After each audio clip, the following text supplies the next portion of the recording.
please use caution. Cold like 0 degrees. I'm out the cage, gotta let out the beast. Revolutionary, gotta let out the streets. Locked in a cage, I'ma let out the sheets. You can't go out, man, forget my peace. You take the west, I'll take on the east. I'ma put him in the cage, never let out the. I hear him chat to the noise, move too quick, can't stop for the talking. I hear him chat with the boys, man so tough, but mans keep walking, yeah. Just too sharp with the prize, right guys, better tell me I'm awesome, yeah. Hot like fire on the pan, if you wanna touch me, please use caution. Stop that, stop that, stop that. There are three things locally here, great things locally that I want to talk about that were content-rich yesterday. And I also want to talk about everything that happened with Luka, because that's like how great sports and stories can be and why sports grab us that way. But I have to start with how yesterday's show ended with Stugotz. The show ends, and Stugotz looks at me and says, I think I'm going to miss tomorrow. I'm getting sick. This was after, in the last segment, him loudly rummaging through his bag for lozenges because he's falling apart after, I think, 7 or 8 months off. And 2 days in to his heroic return, he says 2 things. 1, I don't think I'm coming in tomorrow. I don't feel well. And 2, I will never forgive you for not getting to Greg Cody's topic that he loves to clean toilets. Wow. And then today he comes in because he's like, I had to come in, play through sickness, because I need to get to that Greg Cody likes to clean toilet story and Masters Week, Dano. But then, right before the show starts, he's not feeling well and he walks out again. So he's not here right now, but he'll be returning shortly. I'm confident of that, right? He would not drive all the way over here and then just drive home sick, correct? He's inefficient, but he's not that inefficient. I don't know. It's kind of weird. I mean, is he just going to be watching the show like Nico did the entire Lakers game last night? See if you just can from find the tunnel. him. See if you can find him in the garage if he's smoking a cigarette while trying to get healthy. Or see if you can find him in the eating area. He's around here somewhere. And there are 3 good local stories to get to. Tony, thank you for looking for him. That search I didn't see him there, Dan. That search was a comprehensive one. Yeah. We have cameras. We got cameras. Detective I mean, is back. it's just more eyes on than anything. I'm just making sure I don't, you know. So Real gumshoe. Before we get to any of it, though, okay, because I really do want to talk about that Luka stories. We're losing the stories, and a guy that we don't actually really know because he's from another country, Dallas knows him, but that we don't actually know, wiping tears from his eyes because he's still crying after scoring and then goes for 45. Like, I really do want to talk about this in a way that is like, man, sports are the best. But before we get to Inter Miami and before we get to Tyler Herro taking a bad shot that's a great shot. It's a bad shot that I love shot. Yeah, it's a bad shot because he missed it. Okay, yeah. But I just love it that the sport is there now. That it's like, no, we got to get. And we all sort of understood. Yeah, take the open sport three. is not there, by the way. This office is there. The rest of the world was like, come on, why did you take that shot? Contextually, I think the shot that he made right before that, it was like, oh, he's feeling it. He's heating up. And so, like, he gets an uncontested pull-up 3 after forcing a turnover. You're like, okay, it's kind of like the Jimmy Butler situation, which with a much worse player, pulling up in a 3 in Chicago. I could have been waking up from a coma 3 years ago and been informed that the Miami Heat have a huge regular season game that determines play-in seeding against the Chicago Bulls at this exact moment in time. For 3 consecutive years, I could have repeated that process, and nothing would have changed. Well, I'm going to get to that story because there are 3 meaty ones here locally because Inter Miami, we've got the best soccer player in the world here, and it should be like really celebrated all the time. Not yesterday's topic where I'm looking at David Sampson and he's telling me how not important Luis Suarez is in Miami, and he's just not qualified to talk about any of these things. White guy. Secret sauce. By the way, Dan, Secret Sauce made a huge, huge statement in the national championship game. I will get to these other stories, but I wanted to begin with the plague that is Tyreek Hill. And this is convenient for me to do this now, I will admit it, because I've spent a couple of years celebrating, oh, he's fast and great. And he's also dangerous to women and children, and has been almost the entire time we've known him. And maybe there's a he said, she said of some sort in another incident involving Tyreek Hill, and I'm guessing, by the way, that if he's getting caught this much, he's probably not getting caught every time something like this happens. So you can go he said, she said, but the man has proven to be dangerous to women and children, and we've known it for a long time. Like, that part has not been any kind of secret. We've forgiven it because he's fast and great at football, and he rose right to the top of football.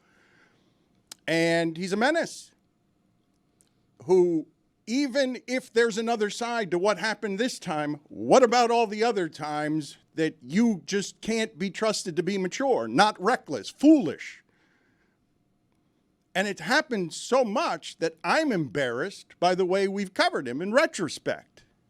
Because this happening again with an actual baby, a laptop thrown allegedly, wife filing for divorce kind of on the spot, bruise on her chest, don't know how it got there. None of you were surprised by any of those details, not a one. You believe all of them, and you wonder what's being hidden there. And while he was wronged outside the stadium before a game, you've seen him and heard about him enough around women and children that you know him to be dangerous and reckless in all facets of his life. Like, you know enough information about why is there a fire at his house? Why, like, there's just a general recklessness there that I'm assuming will get him traded soon, and he will get a fresh start somewhere else. Because as important as he is to the Miami Dolphins, that sport's hard. There's a lot of miles on that. And last year looked like the future of Tyreek Hill. And what does he look like if he's not faster than everyone else in the league? Does everyone allow him to play despite him being dangerous to women and children? Yeah, there's a lot to unpack there. His trade value, I think, is cratering because of his age, because of the incidents that you mentioned, because of the bad season he's coming off, where his speed no longer seemed extraordinary. The year before it did. Last year it didn't. But look at what it forgives. What the speed forgives is pretty brutal, isn't it? Yes. Like, I know I'm woke and moralist guy, and yeah, I'm here to show you all my virtue. I know. But, and I'm telling you on the front end, I've covered this person poorly. Like, obviously poorly. And it started as soon as he got here, right? There was supposed to be a trade. He was going to get here to become a star. He was going to do our podcast. I was going to do his. Sure, that'd be great. That'd be lovely. I'm also going to ask some questions about these things. Oh, never mind.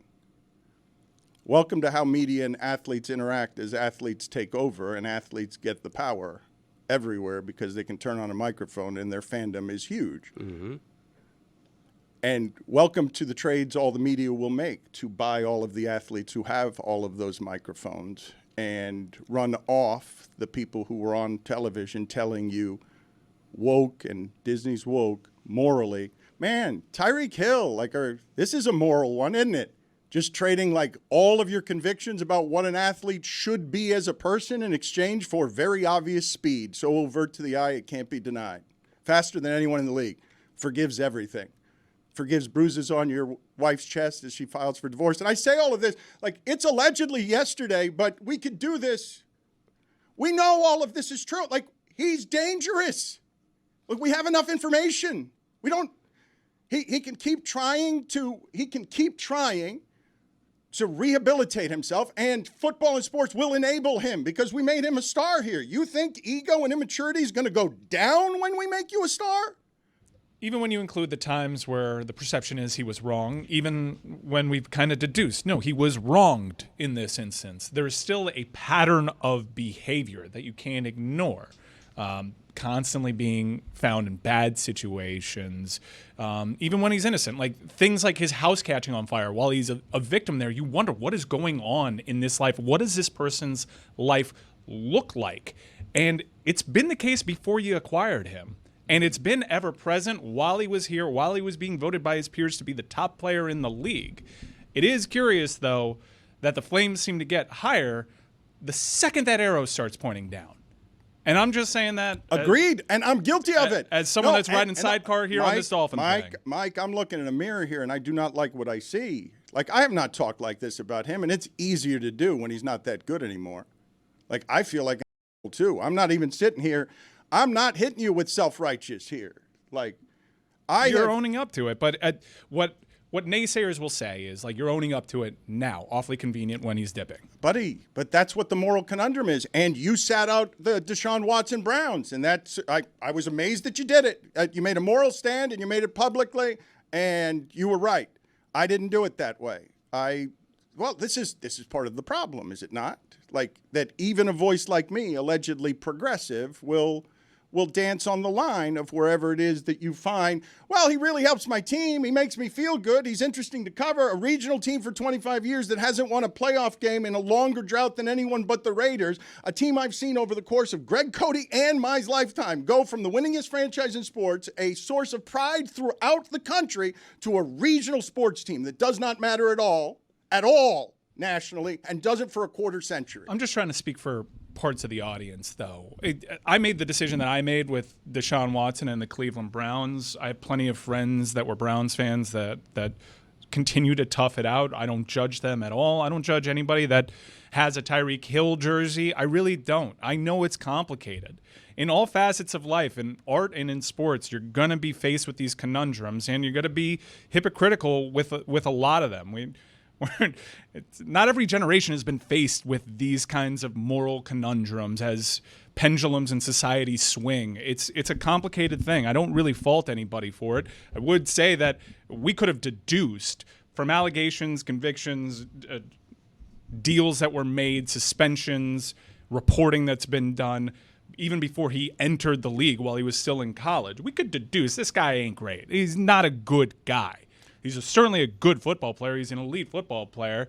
But that's something that every Dolphin fan or football fan has to deal with on their own, I think. Mike, I think every generation has had bad athletes. It's just now the rise of social media, now the rise of the media. You can open your phone and see them tweeting or them putting up a podcast. Societal sensitivities have also shifted, too. Sure, but I'm sure there was a lot of bad guys. It's always been bad to abuse women. No. I understand that. And, like, our knowledge of it has been, like, totally, to Tony's point with social media, has been way amplified. There were guys that I was rooting for on the cover of Sports Illustrated that had that stuff surrounding them that I just flatly didn't know had that kind of stuff surrounding them because of the nature. We didn't have the same kind of access. So I do think that our generation is faced with a particularly unique challenge with how transparent and visible these things are. Well, this goes back to college, of course, with Tyreek abusing women and recidivism. What's the word? Recidivism. That's a tough one. That's a tough one. Yeah. It happens. It happens, right? It's a real thing. It's why people who are in jail tend to go back to jail. And he gets no benefit of doubt now. That's the only thing I feel a little bit uncomfortable about now. When his house catches on fire, that's not necessarily him doing a bad thing. Last year before the season opener, when the cops stop him and he's in handcuffs before the Dolphins game, because of his past, you assume that he did something wrong. That's the first instinct. It turns out he didn't. The cops apparently were overly aggressive. In this case here, his wife files for divorce. He apparently did something wrong, but we're looking with a magnifier at this. Okay, there's usually two sides to a divorce. I'm not apologizing for whatever he did or whatever his wife says he did, but because of his past, he gets no benefit of doubt. I'm not saying he should, but that's the situation he's in, and that's a situation that he's built for himself. If I may, in the middle of what Greg Coty said there, again, his voice is a disaster. I got my water. Somehow better today, though. He said I got my water. He tried to say recidivism, didn't do it correctly, but also didn't define it for the audience, really. So it was just a word said poorly that many people don't know. Oh. Just really poor communication Give a stray word, all those. I was like, whoa, Yes. where'd that come So from? what, Very breathy. It is the inability to stop being a serial offender or Right. mistake maker. Ah, If you're a recidivist. So I know Thank you know you. it's obvious, Right. but it may not be. It's I thought it was a common word. put My it on bad. the poll at Le Batard Show. Do you know the word recidivist? And can you pronounce it? The thing that I wanted to go back on is just in the middle of everything that you just said, and honest to God, it would be dark funny if it weren't the opposite of that. Just the phrase, when his house catches fire. Like, right. And just in the middle of what has been Tyreek Hill's time here, there's a house catching fire, and we're all like, yeah, it does look like something that could happen to him. Even when there isn't foul play, there's weird things surrounding this guy's life. IG influencer injuring herself while they're doing football drills, breaking her leg, right? Yeah, a house catching on fire and getting pulled over and handcuffed before a game. There's just an undeniably weird, strange pattern of behavior, and that's the stuff that isn't technically breaking the law. Okay, and it's also the stuff that's spilling out into public, right? The house has to catch fire before you know it's on fire on the inside. Like, we all get to see it once it catches fire. But let's just examine for a moment everything in the last 4 years as the Kansas City Chiefs let this person go and lost wildly exciting offense. This person, when he was in Kansas City, said we're going to win 7 championships, and we could see it from there. Like, if you're going to play offense like that, and Tyreek Hill's always going to be behind the defense, and Travis Kelce is going to become that, Tyreek Hill leaves to become a star here, and does so. And does so with a great deal of cheerleading locally from the starved fans and journalists who were very excited to have a football team matter. And so in the places where the system falls on the woman, because I told you, Anna Kendrick has done a great movie, a horror flick on Netflix, that the greatest danger to women by far is just men, just the way that we are, clumsy and violent and repressed and damaged, and everything that you've seen happen in this country between men and women when it doesn't really seem like men love women. It feels like a lot of times men hate women. Domestic abuse is an enormous problem throughout our country. And Tyreek Hill, somebody that we knew, Mike just said, not a good guy. Do you know how infrequently? Sports television does not have that. Sports radio does. Good guy, bad guy. Like, just say, that's a bad person, a bad human being. Like, that's not something you see a lot in sports coverage. Coming in here, we were all part of Tyreek Hill's cleanup. This is a person, this is a person that we have seen all of this play out in public. He has become a star. He's become a star in Miami. He represents the city. And he represents this city, this shitty.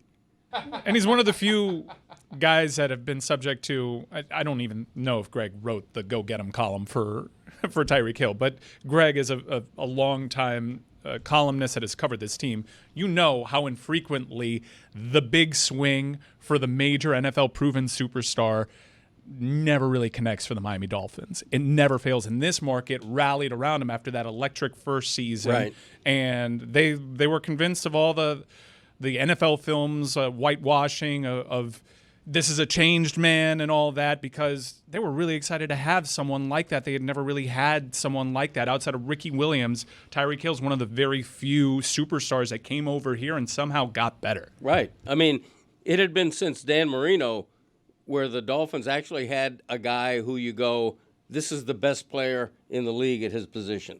We have what everybody else wants. That was Tyreek Hill after the first season. And at that time, it's almost a feel-good story in the sense that, okay, he had these problems when he was pretty young in college. It's been a few years now. He seems to be clean.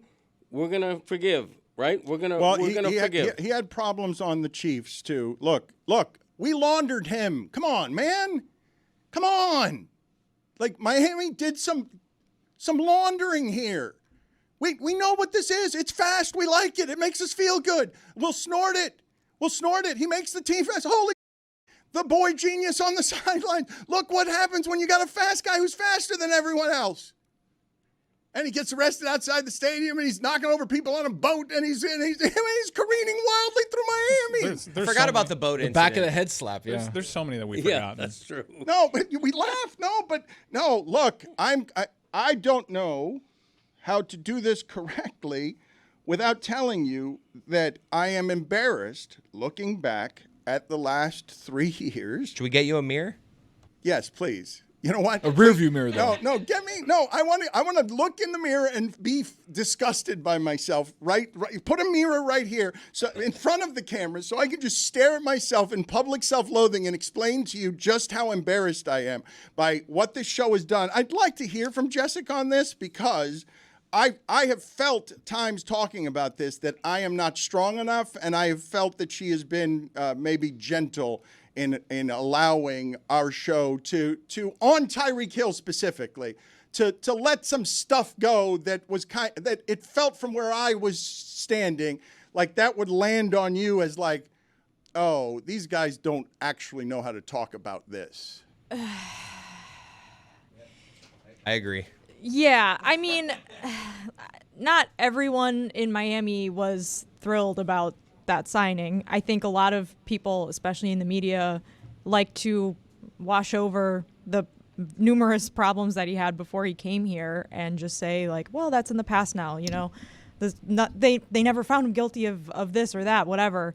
But that is also, I think, the responsibility of the league and of the Dolphins to make choices about what kind of people they sign and of what kind of people play in the league. And time again, it appears, as we've seen with other athletes like Deshaun Watson, there's a pretty low bar. Like, there's a pretty low bar you have to clear, and then you can come back and play again, and people will buy your jersey and cheer for you. So I don't know what there is really to say other than that. Like, yeah, a lot of people do not respect women. They don't respect their safety. They don't respect their health. And so here we are. And this is not just a football problem. This is a problem in our country. It is a major issue. I don't want to get too political, but I mean, you look at all of the things that have happened in this country, especially in the last 2 years. It's not a country that respects women. And there I feel complicit for however progressive you deem me as wokatard. And there I feel, honest to God, in retrospect, as insufficient ally in getting caught up in all the same bullshit that we always do in sports. And you and I are veterans, Greg. Like, look, to whatever degree, this can look and feel like grandstanding, of course. But Miami can't be proud that represents it. Like, wherever it is your sports allegiances lie. Really? We've got a guy in our huddle who just simply, I mean, I'm not being flammable on rhetoric. He's dangerous to women and children. Like, but in moralizing like that, and I'm sure I annoy a whole bunch of people, and somehow what Jessica said was political. You tell me how it was political. I know how it's become political, but that ain't political, what she just did. We beat our women. In America, domestic abuse is a problem. Lewis, I appreciate you trying the mirror. Look, no, please. I like this around serious subject matter. So let's just show everybody what happened there. Because Chris Cody, I see you trying to produce the show, but I also see Lewis in here with a mirror crawling around on the ground. We got There's the the shot. shot. All right, I mean, the optics might be problematic okay, anyways. so no, just put the mirror. Because it may appear like we're making light of the situation. But I know, I understand, but this is where we are. This is where we are. Don't clip this. Yeah, talk to yourself. Take a good look. Yes, this is me talking to me here. It's not even talking to the rest of the room. I'm not talking to Jessica because I don't even want to look at her. I can't look her in the eye. Like, Well, you never have been able to do that. Whoa! She ain't wrong. I've got a mirror that's sort of in front of me. So this is close enough. All right, listen here, Le Batard, wokatard. You bitch. You've spent the last 25 years of your career looking publicly like an advocate for people viewed as lesser, crying for equality and whimpering every time somebody tells you, get off your high horse. You're self-righteous. You're out here virtue signaling for profit. Yeah, don't look at me. Look in the mirror. Virtue signaling for profit. Thank you. You coached me here. Yeah. this is the way to do it. Yeah, I'm I like do the it right finger here. point. You know Yeah, what? I I like do a lot that. of time blaming you guys for things while not being able to look Jessica in the eye. But I'm going to look right at me here. I have failed Miami as a journalist and gatekeeper like Greg Cody Greg Cote, who advocated for a baseball stadium that made David Sampson very rich because it served Greg Cote. In the content business, Tyreek Hill is good for business. For 1 year. Yeah. We're in business. Locally, South Florida sports have stunk for a really long time. We don't get to be nationally relevant at anything. Why do you think we're so obnoxious about the Heat and still caring about a Tyler Herro shot 79 games in to a play-in game? Because the last 15 years have been desolate except for this one thing, and the Dolphins have always been, this has been a football town taken over by basketball, but the moment football is good, the moment I'm sorry I keep talking to you. I got to talk to myself. You really here. do. I'm You falling gotta look out in of the mirror, character. Dan. All right, I'm falling out of character. Le Batard, Wokatard, thank you, Lewis. You bitch. Yeah, more finger pointing. I don't know if you should call yourself a bitch in this specific Well, scenario. I thought that part was funnier. No? It was. Thank you, Lewis. Your judgment is very solid from behind the mirror. Point proven. I don't like my allies here. I like it too. But you. I like them. Me? No, I'm pointing at the mirror Oh, here. okay. Say, what did I do? I'm pointing at the mirror here. When I said Cook. I said allies, and it made me laugh, and I was looking for the ally joke. But Jess has me shook because now I don't know whether I can say bitch or not. You should just call yourself a pussy instead.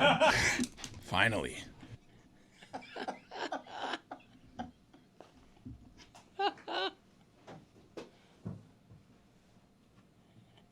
This. All right, hold on. I'm going to take another crack at this. The mirror's gone. Oh, you need the mirror back? We got rid of the mirror. We'll get the mirror back. Yeah, We'll look in get- the we'll get metaphorical the mirror. back. Where'd the mirror go? No, you got to do We're a gonna fake get- mirror. yeah, Just yeah. more like No. We got to do the mirror.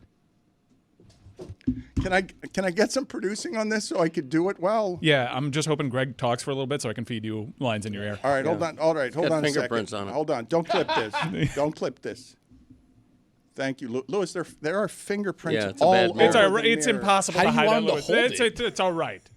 Plus, there's a distracting sticker on the upper right corner of the mirror. Kind of an operation you guys run around here. Lewis, just be the prop. What are you laughing about? Look, I can filibuster on this for a second if you want to give Mike a chance to give you lines. When the Dolphins traded for Tyreek Hill, I wrote a column, probably predictable, as you all might say, approving of the trade, cheering the trade, while also noting in the column that No this way. guy's got a little bit of baggage. I can't believe you would do that. Okay, he's got baggage, and we all knew it. And, America is all about second chances and forgiveness. We love to think of ourselves as a country, as a people who give second chances.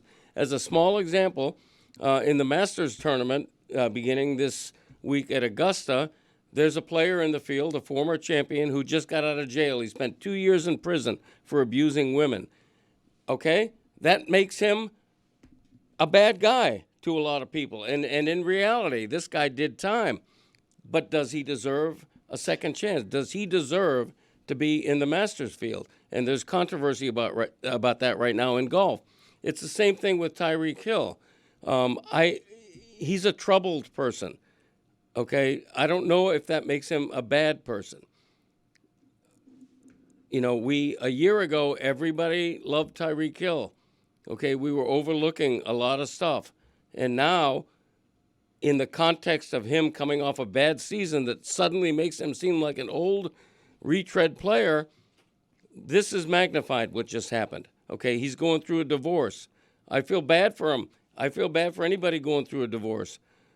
But this is the bed he made. This is Well, speaking of the I'm bed, not apologizing. All right, speaking of the bed he made, and thank you for the filibuster. I don't know how many kids he has by how many women, but it is fair to anyone who's saying that I am now choosing the perfect time to drag someone at minimum value. I understand your criticism. Let me get to my public apology for my part in this.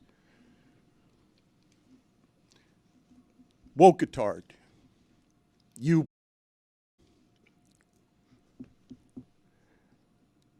I want to apologize to everyone in America and beyond for normalizing Tyreek Hill with the Miami Dolphins at that F1 race where I took a picture with him. I wish to also apologize to my wife for the clothes I wore that day. I am culpable in helping launder Tyreek Hill to Miami, the laundering capital of the world, and to sports. And I do have to also apologize to Mike Ryan, the greatest producer in the history of producing, for telling me immediately after taking that photo with Tyreek Hill, this is probably going to age very poorly. The clothes. But Aaron Jones didn't get in any trouble. Aaron Jones, I took a picture with him too. That's the one that haunts me. Yeah, we were smart to not post the Tyreek Hill one all that much. Almost like you knew it maybe wasn't a good look. Oh, yeah. The outfit? Yeah, the white shirt with those black shorts and those cook Really. shoes. It was a bad They were look. terrible. The shoes were too high. You can't wear a white terrible. undershirt to As a F1 regular race. shirt. It was like blousy, but also snug. I don't know how you pulled that off. Just terrible. I don't know that I've ever been more embarrassed by that. I'm not even kidding you. Like, I'm thinking back to what that outfit was, and it's just because it was oppressively hot, and I needed to wear basketball shorts and something that wasn't hot because F1. You didn't need to wear basketball shorts. Shorts. Were you would've playing worked. basketball? But I had never thought for a moment, like, I don't know how it escaped my attention that this was a fashion pop culture event that you cannot dress that way for. Like, I don't know why it is I was wearing clothes that I would have gone and played pickup basketball in. He thought Formula One was Talladega. I don't know how it escaped my attention that Formula One was not Homestead. Because I'd be fine dressed that way for Homestead. Well, you couldn't get on pit row. They require long pants and hard shoes. The F they do. At Homestead? Don't no they? way. No. NASCAR does. You can't get on pit row in short pants. Look it up. There he Well, is. I'm not going to look at me, Louie, but Short pants? I was on pit road a couple of weeks ago. All right. That was not going on. All right, I wasn't, but hold on a second. Okay, so and now I'm looking at this picture and I'm realizing, oh my God, like I was feeling God. so fat, and so that was also my blousy. That was my blousy gear. Yeah, but at least you're not the dude picking your wedgie. That guy. Who is that? Is that Ryan Tannehill? Yeah, wait, that is the dude from SNL. It is. Isn't it? Behind No. Dan's shoulder. It looks like him. I think so. It also looks like Daniel Tosh, but it's not Daniel Tosh. But it is the guy picking a wedgie. Yeah, he's the only in date guy. Marcelo? I think Telling that me that is. looks like I'm Marcelo. telling- Zoom in that- on that. Zoom in on that. Let's see. That was before What a he was like even. discovery. This is years ago, right? This is Yeah, before dude. SNL. That's Look a at- good catch. Dan, he's looking at you. He's like, that's Dan Le Batard. That is. Wow, nice Wow. glasses. Good catch, Chris. Look at that. Look at that wrinkled collar. It's Domingo. Look at that wrinkled collar. Yeah, the color's a disaster. Oh my bud. Yeah, God. it really is awful. But I love the fact that you're holding a water bottle as a prop to imply I take care of myself despite what I'm looking like.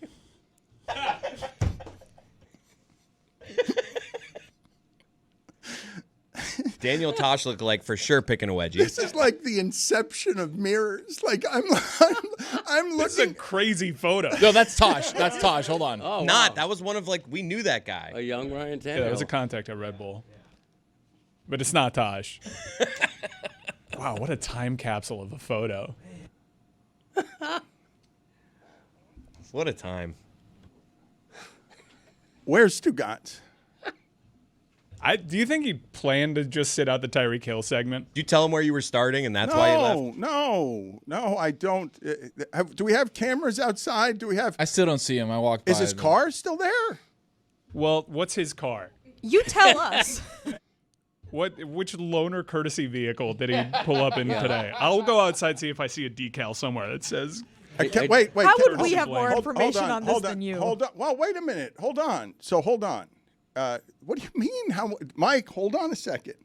I want to get a camera crew with you in tow. I want for you to do a live investigation of wherever it is that Stugotz is, if he is still in the building. I do not know where he is. I don't think he would get so sick that he would get here on Masters Week and then leave again. I think he's going to do the show with us today. That's a long drive that he made. Yeah, I love that he planned a sickness though. That he told you yesterday. I think I feel a sickness coming on. I thought it was to avoid the drive, though. I didn't think it was to drive here and then go home. But when Jessica says, "You tell us," no, I don't know if Stugotz is coming back or not. But I thought he was just stepping out for a minute, and so I'd like Mike Ryan to do an investigation to see where it is Stugotz is. I don't think it's. I didn't tell him anything about Tyreek Hill. We didn't talk about the show at all before it started today. So, What did you talk about? We talked about whether or not he wanted to work this morning. Yeah. He looked like he was sick. Well, that could give us some clues about where he went. He also did the thing where he messed up shaving, and so he had to shave the entirety of his face. Not a good look. I felt for him. I'm getting this sign from the other room. Like, I don't think he's here anymore. I don't Whoa, know what really? Let happened. me check it out. Controversy. And for the audio audience, I'm doing the throat where you're like, no, not happening. I did hear tires screeching outside the studio. It's a loud parking garage. You hear every Yeah, you every really time do. you turn. People go around that corner way too fast. But it's also way a too squeaky. fast. It's the ground is squeaky though. I don't think they're going as fast as it sounds. It's the people that hit the corner going 45 and honk instead of slowing down. Yeah, That's ridiculous. what does it for me. They should be arrested, those people. Extreme. Is it? This episode of the Dan Le Batard Show with Stugotz is presented by DraftKings. DraftKings, the crown is yours. I'm realizing in sinking into the sewage that is looking at that photo and being terribly embarrassed, I am now remembering that Mike Ryan was taking me to that big popular race so that I could move and shake with hugely important people. That's how I dress to be like hobnobbing in the most exclusive of areas with the celebrities because Mike Ryan wanted to show everybody how Dan Le Batard would look post ESPN. And that's how he looked, ladies and gentlemen. We showed him. Yeah, I think Mike needs to take a little ownership of his admiring finger pointed at Tyreek Hill. Like, look at That's this not guy. Tyreek Hill. Okay, this is, oh my God. All right, no, don't say it's your eyesight. I don't have my Don't glasses say on. it's your eyesight. I don't have my glasses okay, on. get out of here. There was no photo of Mike Ryan with Tyreek lying. Hill. Okay, Just out. my bad. Out. Jesus. I need that. No, don't make it your glasses. No, it is my glasses. Don't make it your glasses. You weren't listening either earlier in the show. What? Get out. What was said? That Tyreek Hill photo wasn't put out publicly. You need to get out. Oh, wow, I think it should be. I'll track it down and put it out. You should break it. Mike, you should leak it to him. I'm trying to see if it was ever on my phone. Random evidence of a cluttered blog item.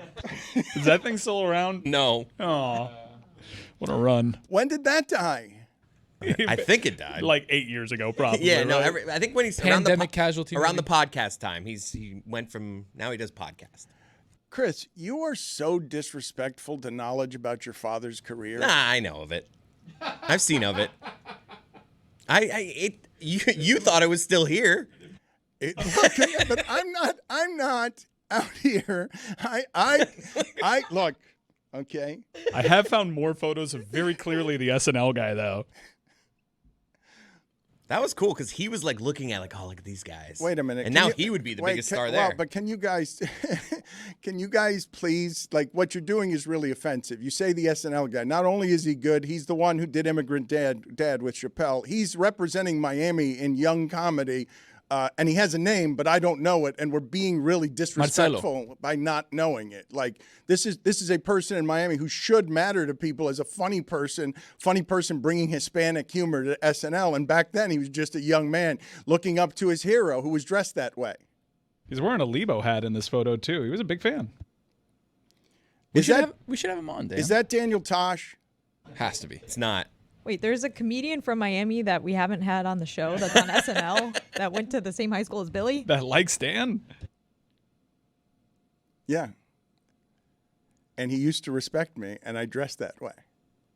And there's photographic proof forever because the internet is forever. I'm trying to get the video team to put up side by side what I wore that day and what you wore that day because Dan, it is it's difficult to dress stylishly when it's 106 degrees with the heat index. I feel you. But there's a way to do it.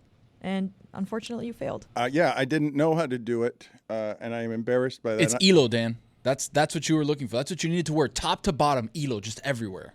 That looks good. Yeah, thank you. And it looks also like you wouldn't. I was on ABC in that outfit. That also looks like it wouldn't be 100,000 degrees sweating through fabric. Yes.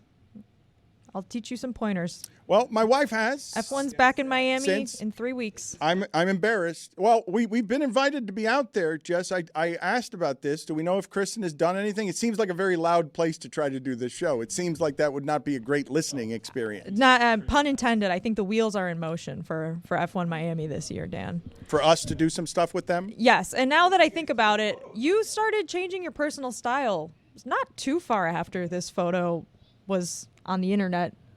Are those two things connected?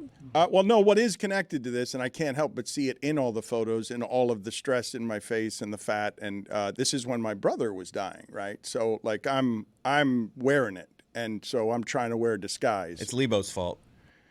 Well, and that's the Chris worst. was trying to blame Valerie back here. And Your shirt has a collar on it. and that You're just learning that. And the hat that I had on is the worst of my brother's hats, so I'm also embarrassed by that. But you did a hat swap there because you were getting along so well with Marcelo. Like a jersey swap, but a hat swap. Yeah, it's like that meme in Vegas. These guys partied so hard they switched button downs. Oh, I love that meme. Still showing the water to show how healthy you are, like my dad pointed out before. I'm so committed to the rock fingers too. I'm just gonna do the rock horns all day. All right. There's also tequila in that bottle. Do you know? Let's be honest. Mike, I don't know anything about style, but and I'm sure that your style was a good one. I came over from officiating intramurals earlier. Beetlejuice. Actually, that's a great point, Mike. We've retired that shirt since, right? It might get back in the rotation. I've lost weight. Were you wearing a blousey shirt too? No, that wasn't blousey at the time. Because that was my blousiest. Fill that sucker out. Look, I know Chris and his dad wore some of those shirts on that cruise.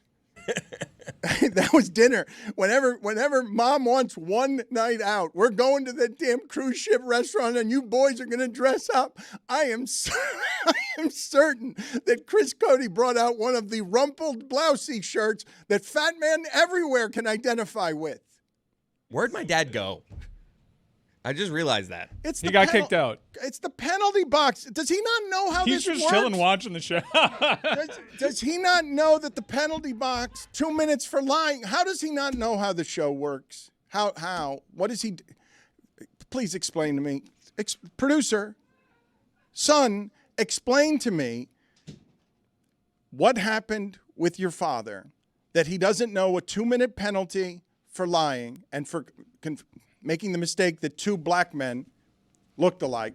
When I wasn't wearing my glasses, which I now have on. By the way, my favorite part of the segment that I missed was you uttering the phrase, the worst of my brother's hats. What's wrong with that hat? Why is it the worst of your brother's hats?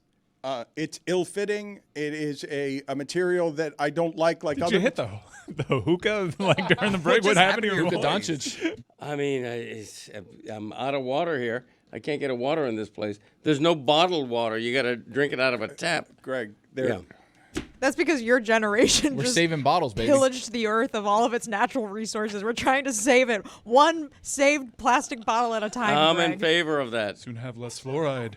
You're in favor of plastic. Finally. No, I'm in favor of water. You know what's called the chemical, but it's a mineral? Mike, I want you to assemble the Metal Arc team to do two things here, okay? And I want you live to do this with Greg Cody. I want to do this right now. I'd like a camera to follow our beloved Fossil into the kitchen to see if he can find how to make his own water. I just want you guys to go with him to see if he just said it's hard to get water when he's been sitting not in the penalty box for 7 minutes, right next to water that could not be easier to get. I'd like tap water. I'd like please. Oh wow! All right. So normally I would say of course he knows how to get water here, but he stayed at this hotel yesterday and had no idea how to get to our studio. Greg, let's do this. There's no buttons on the elevator. All right. I don't need to have a live cam. We have enough cameras in place. So like, Greg, yeah, go grab bring back yourself a- water. But I want to do this as a test real quick because yes, Jess is right because your generation pillaged the earth, and we're trying not to have plastic all over the place. Right. And you say it's impossible to get a water in this place when I don't think there's anything more abundant in there than water. Hey, be careful. You're in the same generation. Okay, but I know how to get water. Yeah, that's true. I know how to Water's get polluted. tap water. Good job, Dan. Go. Let's follow him. Let's follow Greg Cody, even though this is visual. But I also, before you do this, I want an explanation. Yeah. You get penalized for 2 minutes. Right. There's a penalty box that is a visual accompaniment and aid to you sitting in the penalty box. They put jokes behind you. That is where content is made. Do you not know these things? Why did you go to another then just sit there? No real reason. Why are you not wearing your headphones right now when Well, we've been you were about to send me out to get water, and then you go on a tangent. You're going down a side street here. Chris, why? God, the voice. Chris, Well, he's the one agitating me. Chris, why is your father? You You can stop it there. I don't know. I will move on with the show in a moment. That Luka Doncic story is a cool one. Great story. I just want to understand. Someone who's trying to help us do the show, I send him to the penalty box. He wanders out and then sits on a couch for 10 minutes and watches our show. Yeah. Watches us work. Yeah, When he's good being, segment. No, I enjoyed it. Was Stugotz out there? Where is Stugotz? I did not see him. That's a mystery to be solved. TBS. Mike, Go get water. Mike, can we get an update? Go get water, Yeah. and let me get to this Luka story. Thank you. I'm sorry to our audience that this has been this discombobulated. I really don't know where Stugotz went, and I'm confused. Let's reset. Call yourself a Co-host. Stover Stovetop. Let's try to hold the mic for him, guys, so that he can just be in his element trying to get water. Yeah, just keep the camera on him and don't give him anything other than a microphone. I'd like some play-by-play from him on just how he intends to get water. And you guys have heard him several times say he'll just go to the sink and get tap water, right?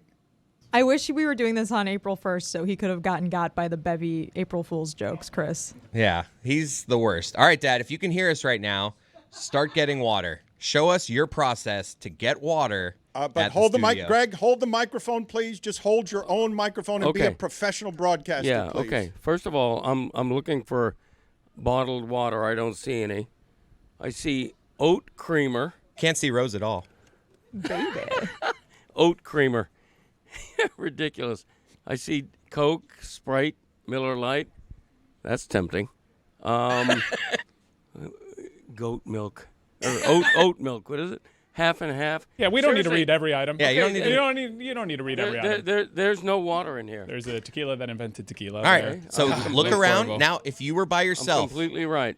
if you had to get water now, I mean, there's tap water, like I said. All right, can we hold on just for a second? Just for a Comes second. out warm. Lewis, do me a favor. No ice cubes in here either. Greg, stop moving. Yeah. Stop moving. Lewis, please turn off. I don't want him to be able to hear what I'm about to say next so that I can lead him around the room. All I got it. Just simply take off your headphones. no, I turned it off. All right, cool. He should not be able to hear me now. The thing that I just want to tell the room here, do you guys think that he knows that the machine next to the fridge is something that dispenses water? Do you think he knows this? No, he was saying that he was setting up like. He right doesn't next to drink it. water, He though. doesn't. Yeah. I'm surprised he's actually drinking water now. He's like a lizard. yeah. He doesn't drink water. All his fluids It's are only beer. coffee. It's Miller Coffee Lite. and beer. Yeah. All right, so he's getting. Oh God, he's getting drinking water the from tap water. Oh my God. I would Oh my God, what are you doing, Greg? Is the tap water in Miami not safe? And no tap water safe. Can I turn it back on so he can hear us? 8 to 2 Yes, bipartisan vote, though. but hold His on. generation already has lead poisoning, also, to be fair. So Hold on, he's back in the fridge. We That's asked where him he to always not be goes. in Still there. no water. He We can't need- not we- go to but the we fridge. need him to be. We need him to get out of the fridge because he doesn't know. He's in a dangerous space and he doesn't. He's right know. there. He's right there. Hold on. Hold on. Oh, Hold on. okay. He's like, what is All right, turn this his contraption? ears on. Turn his earphones All right, on. he can hear us again. Okay. All right, Greg, what do you got? Give us a play-by-play. Well, this thing here, it's got flavored sodas or something: cucumber, watermelon, strawberry, lemongrass, but no water. Okay, well, What's your favorite flavor there? No water. So you think that's a soda dispenser? Yeah. All right. Well, I don't see do you anything know that how to says work water. the soda dispenser? Take it for a walk. No, do I just press a button, right? What'd you pick, Greg? Just pushed Strawberry lemongrass just out of. Ooh, lemongrass. You know. Now, is there any like? But no, he's got to press. But there's no. it but says there's- pour. he's gotta- There oh, we there go. we go. He pushed it once. He didn't hold it down. Tap He that. just tapped it. Oh, hold it. Yeah, it's touch. I think it's touch There's a sensitive. little guideline says hold to dispense. But again, no water. Okay? It What do you is mean? water. That's water. We'll It's see. lemongrass. Well, yep. Strawberry Taste it. lemongrass. You should try the Taste it. pineapple If you butter. turn off the lemongrass, what do you think you get? Wait. This is such a great thing. Greg, would you do me the favor, please, of just reading all those flavors of not water, even though it's the most delicious water the earth has ever known? Just read all of the Yeah. flavors, please, one by one. Okay, strawberry sunshine, black cherry, coconut, cucumber, key lime, lemon, strawberry lemongrass, and watermelon. Key lime water. There's not more than that. That's all of them. Look at the top though. Like I mean, it says sparkling, light sparkling, cold, ambient, hot. Who would drink hot water? people that want to make tea, for example. Well, Or oatmeal. oat milk is more like it. It's really not. Do you realize that I'm not kidding you? Do you understand? I need everyone to understand what was just witnessed, okay? We sent What's Dan doing back there? Hey, mission accomplished though. He got some water. He didn't know it was water. And he doesn't I don't think he knows exactly how to get just normal cold water from that thing. That's Nothing here says the word water. Nothing on this screen says the word Did you water. just try to talk into your cup? You heard his voice was distant for a second. so I'm pretty sure he held his cup up he to his he mouth. definitely did that. Okay, why am I behind Get him yourself judging a him? normal water. You guys are amazing. In television, Metalark has managed to clone me, and now I am walking back behind Greg Gotti, watching him over there, and I'm watching him from over here. And I think the funniest part of all of that, beyond us fearing that he would say the wrong sponsor's name while looking into a fridge, you have to understand that what I just sent in there, dangerous and reckless, was a Oh, he's got it. You led a horse to water. It says watermelon. That's the only. I said earlier, water is not anywhere on the screen other than in the word watermelon. Just fix yourself a normal, I have to admit, it does taste like water. traditional Wow. glass. Can you get yourself an unflavored glass of water? Pour out from the that flavored machine? water. Pour out the flavored water. Walk back to the machine. Get a glass of normal water. Surely there has to be. Oh, a he way. poured it back into the actual bevy machine, which you're not wow. supposed to do. You can't. No, you're not of course, supposed to it's do got a that. drain. I've got a drain. Wow, it says vitamin boost. Look at that. Take that for a walk. Okay, if I press sparkling, What do you think will happen? oh, let's find out. Is Only one way to find is this out, cup- Chris. Is his cup in the right place? Is this good content? It's good water, I tell you that. Now, how'd the water change? Ooh, that's too much sparkling. It might be too much vitamin. Let me go light sparkling. Don't keep pouring it. Why back. not? I mean, that's where he's going to pour it, guys. Thank you.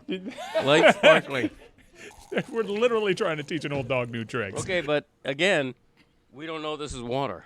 What? I'm going to say it's mostly water. It's pretty good. No, Greg, that's good. Greg, it's the finest of water. And what I love about everything. It's like Arnold Palmer on the course. Let him cook. That's great. Arnold Palmer. What a great interview I had with him years ago. I'd like to hear that. He wouldn't let me go. He wouldn't let me go. Seriously. Talking into the cup. Arnold Palmer wanted to be interviewed. Anyway, I'm out of material. He was never actually able to pour himself a standard glass of water. So I want to forgive me for beating this joke to death, but I can't imagine how strange it has to be a fossil from the 1800s, open a fridge, and look into the future where people just refuse to drink milk made by a cow.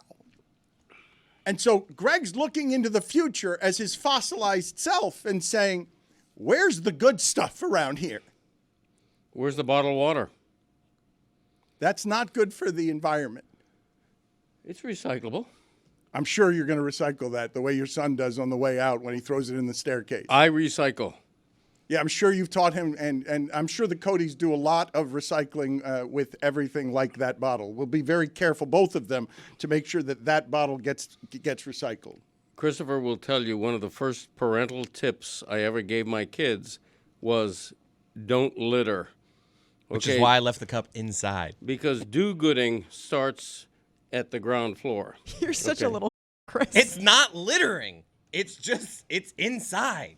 Look, we're not doing this again. You put it on a staircase. You left the Starbucks plastic cup on a staircase as trash. A new staircase that didn't have any trash. Not even an old Miami staircase because you couldn't be bothered to put it in a trash can. A lot of dust for a new You staircase. threw your you littered on Littering. on our offices. Litter bug. At some point, it became a science experiment. It did. It started growing stuff. There was like mold and things coming out of it. And then Chris kicked it over. Chris, would you get me a list, please, quickly, of top 5 tips your father has given you over your lifetime? Because that one you flagrantly disobeyed. Yeah, violates. You are not someone who has actually learned the few things your father has to teach.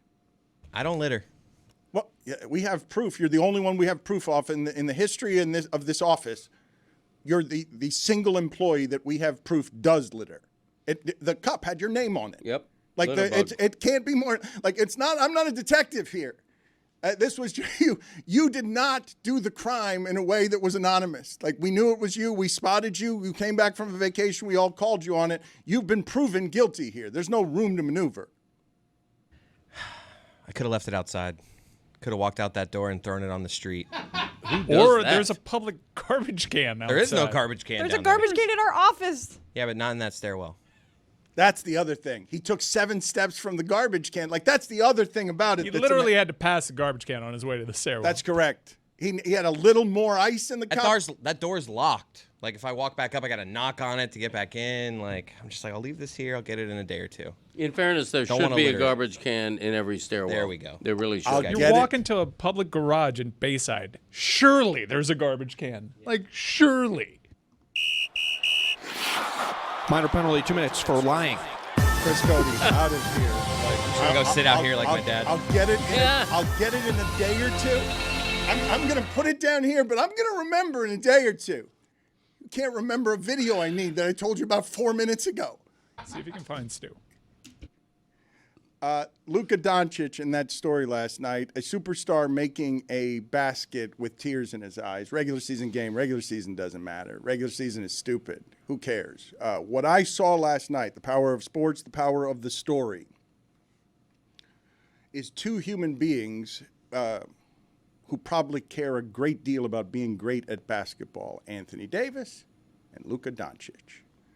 Both of them enjoying in the middle of like all our humanity, the story that shocked us all so much. Hey, let's check out that regular season game. I want to see what Luka has to do in his return to Dallas. Will Dallas behave? Will we chant at Nico? Oh, this is a fun story. Remember where you were when everyone was shocked because what? Luka's been traded? Now, the humanity of this, making Dallas fans miss what they had because he has his best game as a Laker.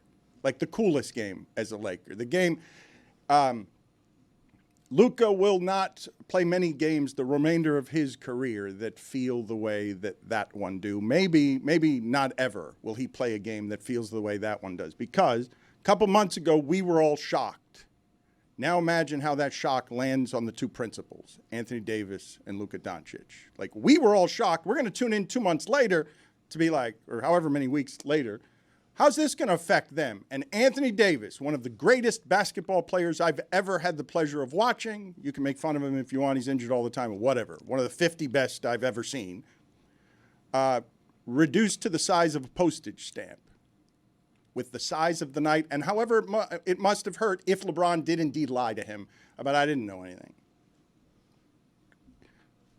Thanks for helping me the last few years. I'm going to go the rest of the way with someone better than you because business, baby, it's hard, huh? I'm going to just lie. Maybe I lied to you, maybe I didn't, but Anthony Davis probably hurt somewhere in there because there's a human being in there. But the Luka human being, and this one was so interesting to me. I'm not going to say this league is plagued by foreigners being greater at basketball than Americans are, but when people are coming over from other countries and trying to sell their personality to us in their second language, some of them, like Giannis, can do it and fight through it. Jokic doesn't seem to care too much about it. This guy, we don't actually know in any meaningful way except like, holy, that's great at basketball. Now, Dallas knows him. Dallas feels like it knows him because they have more of those little interviews and the little personality, and they know the reporting and they care. But the world knows Luka Doncic, but doesn't really know him. Dallas knows him, and Dallas has a relationship with him, and that relationship was shocked in a way that people will not forget. Mark Cuban, brave and bold. I never would have done that, backing away from it, because Mark Cuban knows, oh, that's the power of sports. That's the power of connection.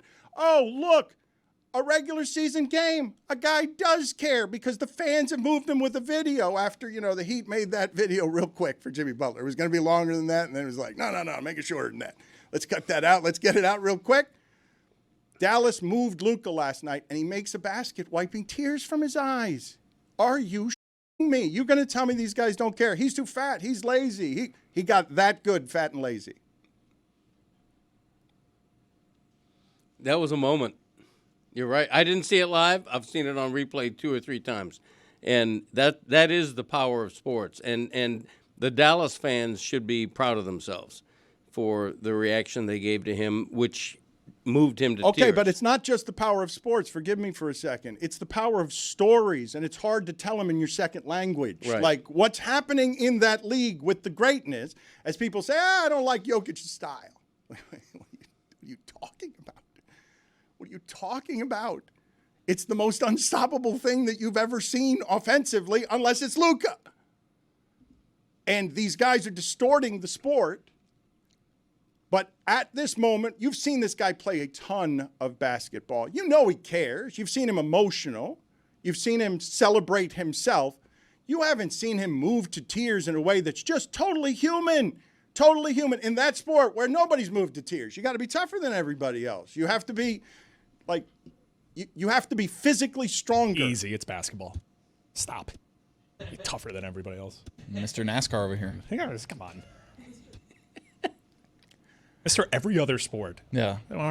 Watch some hoops, buddy. How about you watch some hoops? You know what they Last do? night was special. Last night was a where were you moment. I did watch Where it. were you? I watched it I was on my couch. Inter Miami had the main screen. Luka and his return had top left. Macklin Celebrini versus the Thrill Kaprizov had the other screen on mute. By the way, Macklin had a hat trick. He's going to be a top 5 player. Last night was a where were you game? It was. It was a where were you? No, it was a moment in time. Where were you? I was at home watching the game. I made sure that the audio was on for the tribute and the start of it to hear Fire Nico and all the Luka chants. It's one of the few, that sport has a, as we've covered for years now, has a regular season problem. It's not often where there's a regular season game that feels like you actually have to watch. They pulled that off. It took the dumbest trade in the history of the sport to do that, to draw my eyes to it. But yeah, I was there. I was locked in for it. And then it got put on mute because, there was another pretty great athlete in a sport that you might actually have to be tougher in physically. In soccer, that's right. Soccer, you have to be tougher. All right, this is a basketball segment. Hold on. So if I put you, all the players in the NBA, and I give you a choice, what player would give that emotion, right? With a trade, with leaving, with coming back. Dallas and Luka had a special relationship where the only thing we've really seen to that degree is when Klay came back to Golden State, where they had a very big celebration for him. There were the Captain Klay hats. Like, it was a very happy thing. No, what other player draws that kind of emotion? I remember when Dwight came back to Orlando for the first time. When LeBron that wasn't a where were you moment. What? Do you remember I do remember. Wasn't the whole loyalty play that Dwight Howard made? He just happens to remember where he was. It's different. Okay. I was probably at home. Okay, like Vince's return to Toronto. There have been big returns where everyone's kind of locked in, where there will be a vocal crowd. There's emotion attached, be it positive or negative. There are moments like that. It's not often, especially with Luka's in his prime. It's. Let's clarify. It's a where were you moment for fans of the NBA. Correct. Yeah. I don't think I'll remember exactly where I was. I'll remember that I watched it. I've got a top 5 of where were you moments in the NBA. Wow. You guys want it? Is this on the top 5? Ooh, I want to find I out. remember where I was when Dwayne Wade returned to Miami. We don't like to talk about it. Could but make it. Could not. I don't know. Dan, you want the top 5? I'm not sure if I want that top 5. I need to think about this for a second, because if we're going to rank that in terms of moments, I will say that Luka is going to have a career with an unfathomable a number of moments, and he will never forget that one. Like, that will be very high. Making a basket with tears in your eyes, showing America more of yourself than you've ever shown in a game we were all watching is the power of stories. It's not just the power of sports. Like, this sport has been great at trafficking in the stories, as we don't care about regular season basketball, introducing us to stars who have revealed themselves to us more than the guys in football. The NBA, to the degree that it has been altered by these physical freaks who have totally changed the way the sport is played and makes it more majestic athletically than it's ever been. Like, it's crazy. When I tell you that Steph Curry might as well be doing all of that on an actual magic carpet, and that he's doing it among giants like Giannis and Jokic, the whole thing is absurd. And this player, Stan Van Gundy, says the best offensive player ever hasn't been so with the Lakers. Try and figure it out with LeBron, the smartest player in the history of the league. How do I figure out how this fits and stop going 6 for 19 from the floor and 1 for 7 from 3, which is the stat line. It was weird to see the stat lines. Then he has his best game going back emotionally to Dallas. Like, has a game where you're like, oh, that's what it's going to look like for the Lakers for 10 years as soon as LeBron leaves, if he doesn't get fat. It's an incredible moment. I can't even imagine what the tickets were going for. Although if I had the Game Time app, I'd probably know. Wow. That's right. This was the hottest ticket in town in Dallas, I assume. And there was probably primary market was long since sold out. But on the secondary market, there's only one place to go to know where you get the best deal. Download the Game Time app, create an account, and use code Dan for $20 off your first purchase. Terms apply. Download Game Time today. Last minute tickets, lowest price, guaranteed. All in pricing, too. No surprises at checkout. You know what I loved about that last night was that it changed everyone's perception about Luka. It humanized him. It made him likable. What are you doing with Luka? No. When was he not I'm likable? with He's Greg. always been likable, though. I've always liked him, but there aren't many connection points, Right. and that was Yes. that was Luka connecting to an audience in a Yes. profound way that we hadn't quite experienced if you Exactly. just follow the sport. Yep. But I feel like we got that, like his interview with the Lakers the week after he was traded. I where agree he was with just Chris. like, Yeah, I think was sad. I think like the entire trade week was pretty heartbreaking, and we saw this level of emotion from him then. So Yeah, but- to see him come back, I think it adds weight because we already know how meaningful the city was to him and how he was really just taken aback and stunned by the trade. So when he came back, they played the video for him. He was emotional, and then he ended up having a fantastic game. He played great. The Lakers won, and I think it just sort of like, at least in this season, solidified what an insane move this was for Dallas to make. I think the other thing, too, is the sport moves fast, but he was single-handedly brought them to the NBA Finals last year, too. Like, that was his real, like, coming on. I was like, all right, this is Luka. This is a guy who can drag a team in Dallas who nobody thought would make it to the NBA Finals to the NBA Finals. Oh, just so you know, the most surprised I was last year is when Dallas got past OKC, because I thought what OKC is this year is what they were about to become last year, and Luka's would stop that. OKC goes to Dallas, loses Game 6. I'm like, OKC's better. Oh, no, Luka's better. Luka's more experienced, even though he's young, too.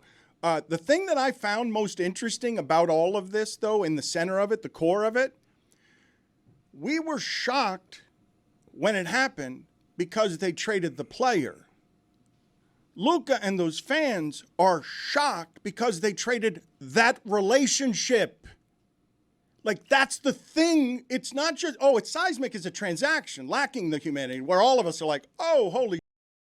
But what you tore apart when you tore that guy from that fan base disrespects the relationship. It disrespects what a sports icon can be in a community. And so the tears in his eyes, like, it's just the most human of how it is that you arrive at our international game being global when the guy in his second language shows you more with the tears in his eyes than he ever has in an interview. I think the other thing too is Dallas having the history and the legacy of Dirk being there for 21 years. Dirk being the flag bearer for the Dallas Mavericks and for that city for so long, never going to another team, like being the international face of basketball for a long time. Luka was supposed to be that next step of the generation. He was going to be there his entire career. And it just felt like that was the lineage that all of a sudden Nico Harrison was like, we'll send you to LA for scraps. What were the best parts and where it is that you guys enjoy the drama of Nico and the drama of just we're tuning in for the theater, right? Like the only things that matter about that game, the only things are there's one thing on the marquee. How does Luka do? And the second thing, a far distant one, and I'm telling you, it had to be hard to be him last night. Anthony Davis off in the corner in the shadows is like a small thing that was crushed by that. Like that man's career has been a really good career, and he's mocked as always injured and whatever else you say about him. And I wouldn't be surprised if somewhere in there Anthony Davis doesn't actually become the player we ever expect him to, because we disrespect these relationships when we just trade guys like this. Dan, as a question, the Anthony Davis thing, like is he not the exact player that we thought he was going to be? Like he's won a title, he's been an incredible player at NBA All-Star first team. Like he is who we thought he was going to be. I thought he would be a little bit better, but I mean he delivered he delivered, no doubt. I think he's a 10-time All-Star. He's incredible. No, he was a great player. He won them a championship by all of a sudden shooting like Ray Allen inside a bubble. He had a great moment that'll be remembered uniquely because of the bubble. But no, he's a great player. But he was like a distant third in terms of storylines. Correct me if I'm wrong. Didn't he already have like the Mavs have played in L.A.? Yeah, the Mavs played in L.A. He had his moment. This was all about Luka, and then second place was Nico Harrison. Oh, yeah. And the job that the director had to do in trying to track down Nico, who was hiding from the cameras, who was shielding himself with other people blocking his view, which was obstructed, but he still had to be out there as chance rained down continually. It's not just unique to that Luka return game. It's been going on all season. Hell, it's been going on at medieval times. Fire Nico. Wow. Which still tickles me. The thing that got me, Dan, it wasn't anything that happened on the court. It was, well, I guess it did technically happen on the court. It was his interview after the game where he was like, I get to sleep in my bed tonight. Yeah. I was like, oh, my chest. The stakes that we put on all of this stuff, Yeah. I don't I don't know if anyone is going to, I don't know, do people feel bad for Nico, or is he just punchline? As like a human being, it would be terrible to have an entire trade because you did something that you probably are, I'm assuming, second guessing at least to some degree, and maybe if it does turn out that you did the right thing, it won't be for like 6 years. No doubt. And also, you still probably could have gotten more for it. And let's just say there is a scenario here where Nico has taken all the heat for something ownership decided.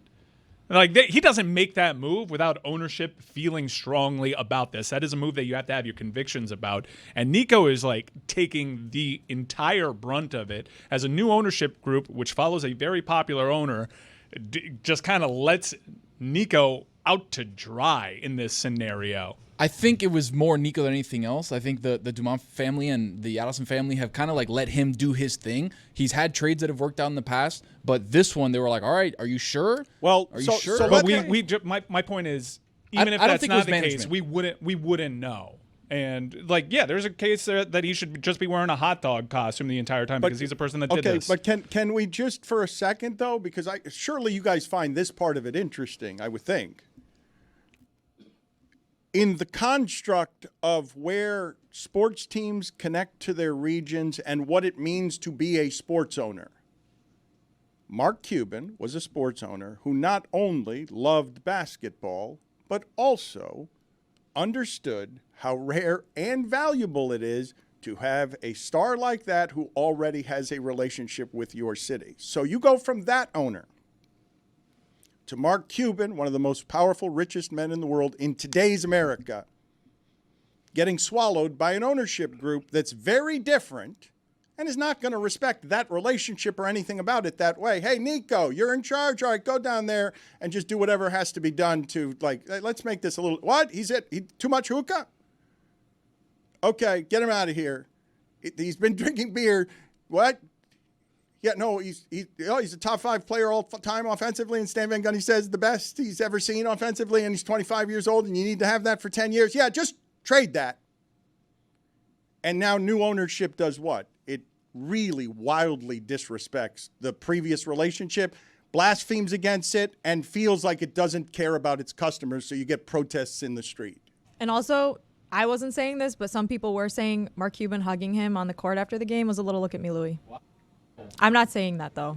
Why wouldn't you say that? 'Cause someone else said it. Look at me, It's been fun to watch Mark Cuban squirm around, just like, yeah, they own it now. I don't have any power. They did the bad thing. You guys still love me? No? Please? This is as angry as I have ever seen Ron Magill. His body language is infuriated. This is an everlastingly polite and charming man in public. He's very careful about how he represents the zoo when he's not embezzling money through his endowment that you guys contribute to in overwhelming fashion. What are you so mad about? Because you're over there with your arms crossed and you look a little like David Sampson. You look like oh, they're not on time again. Just about 5 feet taller, though. Touche. Why are you so angry? What's the matter? Not angry. I'm just tired. I was in Tallahassee all day yesterday and up and back in the same day. I didn't get home till 11:30 or so. Here at work at 6 a.m. So I'm just a little tired, And then I got a call to be on the show at 10:20. And what time is it now? Oh, it's 10:40. It's 20 minutes I've been sitting here. So He what makes a good point. what are you fighting for in Tallahassee? You're not a politician. Tallahassee is a terrible corrupt armpit that has been swallowed in Florida and swallows good people like you are trying to help the animals and the environment. What were you doing in Tallahassee? Were you politically grandstanding? Well, I was talking about animals. We had a couple of animals up there. I'm trying to drive this movement to get the flamingo named the state bird of Florida. Listen, I've got nothing against the mockingbird, but the mockingbird is the state bird of Mississippi, of Texas, of 6 other states. We have a potential here of having a bird that's iconic, that's always been associated with Florida, and it seems to be a no-brainer to me to make that the national bird of Florida, especially now since it's come back and it's staying here, which is a great reflection of great Everglades restoration, that the birds are coming back and they're staying. It's a win-win. So I'm just trying to help convince the legislators to pass a law to make that the state bird. Are you going to win? Is it an uphill fight? It's an uphill fight, I think, for this session, but I think we got a really good chance next year for the next session. But I wanted to at least help plant the seed. I was working with the Zoo Miami Foundation. I took the day off. I was not up there as Ron Magill from Zoo Miami. I was up there as Ron Magill from the Zoo Miami Foundation and kind of wildlife expert and just kind of talking. We collaborated with the Tallahassee Museum. They brought some animals over. They brought an owl. They brought an alligator. They brought a snake. And, I talked about that as the legislatures went through. They were in a session yesterday, and it was days. I was on a plane with all the commissioners, the supervisor of elections, the supervisor of tax collector, the chairman of the commission. They were all in the same plane. God, if that plane had gone down, that would have been a disaster. Well, maybe not. I don't know. Ron, is there a big mock? Whoa! Ed, what kind of incendiary? Yeah, Ron, you were on the plane. Wait a minute. What kind of I incendiary? was on the plane. I would be no great loss. Wow. What a mood Wait a he's minute. Wait a minute. How angry is this person? I believe he just made a loud, was it a political statement? Like, wait, did he just say it wouldn't be such a bad thing if a plane crashed? No, I just said if it went down, I didn't say we could have, probably all would have survived because, we're resilient that way. I trapped him. He was trying to do political commentary, and then he does that thing where he's like, I wasn't there for Zoo Miami. I was just there for the Zoo Miami Foundation, as if those two things aren't just, I was there as Ron Magill. That's true. As a county employee, I'm not really permitted to lobby for anything. Oh, that's bull. No, but I mean, honestly, Ron Magill cares more about the animals than, you would have to take 2 trips to Tallahassee to get the bird changed from mockingbird to flamingo because you can't get it through this session. I trust you. Like, if you want it to be the flamingo, Ron Magill should decide. Well, I shouldn't decide, but I will say, there are some representatives there. Representative Mooney, who represents us, lives in the Keys. He's a big proponent. He's the guy who's helping to drive this bill. We just got to get all the other people. But everybody's got an agenda, man. One of the things I realize when I go up there is that, what are you going to do for me? There's a lot of that going on. So, listen, they're not bad people, but it's just part of the political agenda. That's why I could never run for political office. I would never survive. Are you disgusted by it? I'm not disgusted by it. I guess I shouldn't even say I'm disappointed by it because it's not shocking information. It's just I wish there was a better way. I wish there was a different culture when it comes to politics. Ron, to change the subject because I don't want to keep pissing you off like Dan is trying to do. Although maybe this will piss you off. I'm not sure. There was a big story that the dire wolf. Is that what you're going to talk about? Yes, it is exactly what I was going to ask you about. So please clarify what these scientists actually did, because I read the story and it sounds like they used dire wolf genes to breed gray wolves. So they're not technically unextincting the animals, but that was sort of what the headline said. So please explain listen, this. Let me tell you what this is all about. This is all about kind of getting people's attention to drive money. I'm going to be honest with you. Now, the company is going to say, oh, no, we're de-extincting this animal. First of all, they're not de-extincting because, as you mentioned, Jessica, they have just basically modified. This is a modified gray wolf. They've taken gene therapy. They've modified some of the genes. Maybe I think 15 of the gene sequences they've modified out of 2,000, thousands of gene sequences they've modified. And they modified it to get the color of the animal, the white that was known to be for the dire wolf, and an increase in size. But really what it is nothing more than a genetically modified gray wolf. It is not a dire wolf through and through. Now, having said that, people say, well, even if it is a dire, let's assume that it is a dire wolf. Isn't this really cool? Isn't this really good? In my opinion, no. And let me tell you why. The dire wolf went extinct naturally because of Mother Nature, because of changes in the environment that evolved naturally as the planet started developing and changing.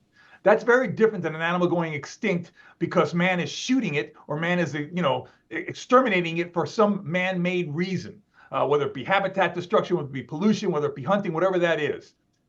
You don't correct what Mother Nature does. There's a reason. Extinction occurred for millions and millions of years before mankind ever set foot on this earth. And there was a good reason for it. It's animals adapting and environments adapting. An animal went extinct to make room for another animal that helped create the balance that is necessary and delicate. So there's an old commercial, you're too young to remember it. It used to be a lady comes out, don't fool with Mother Nature.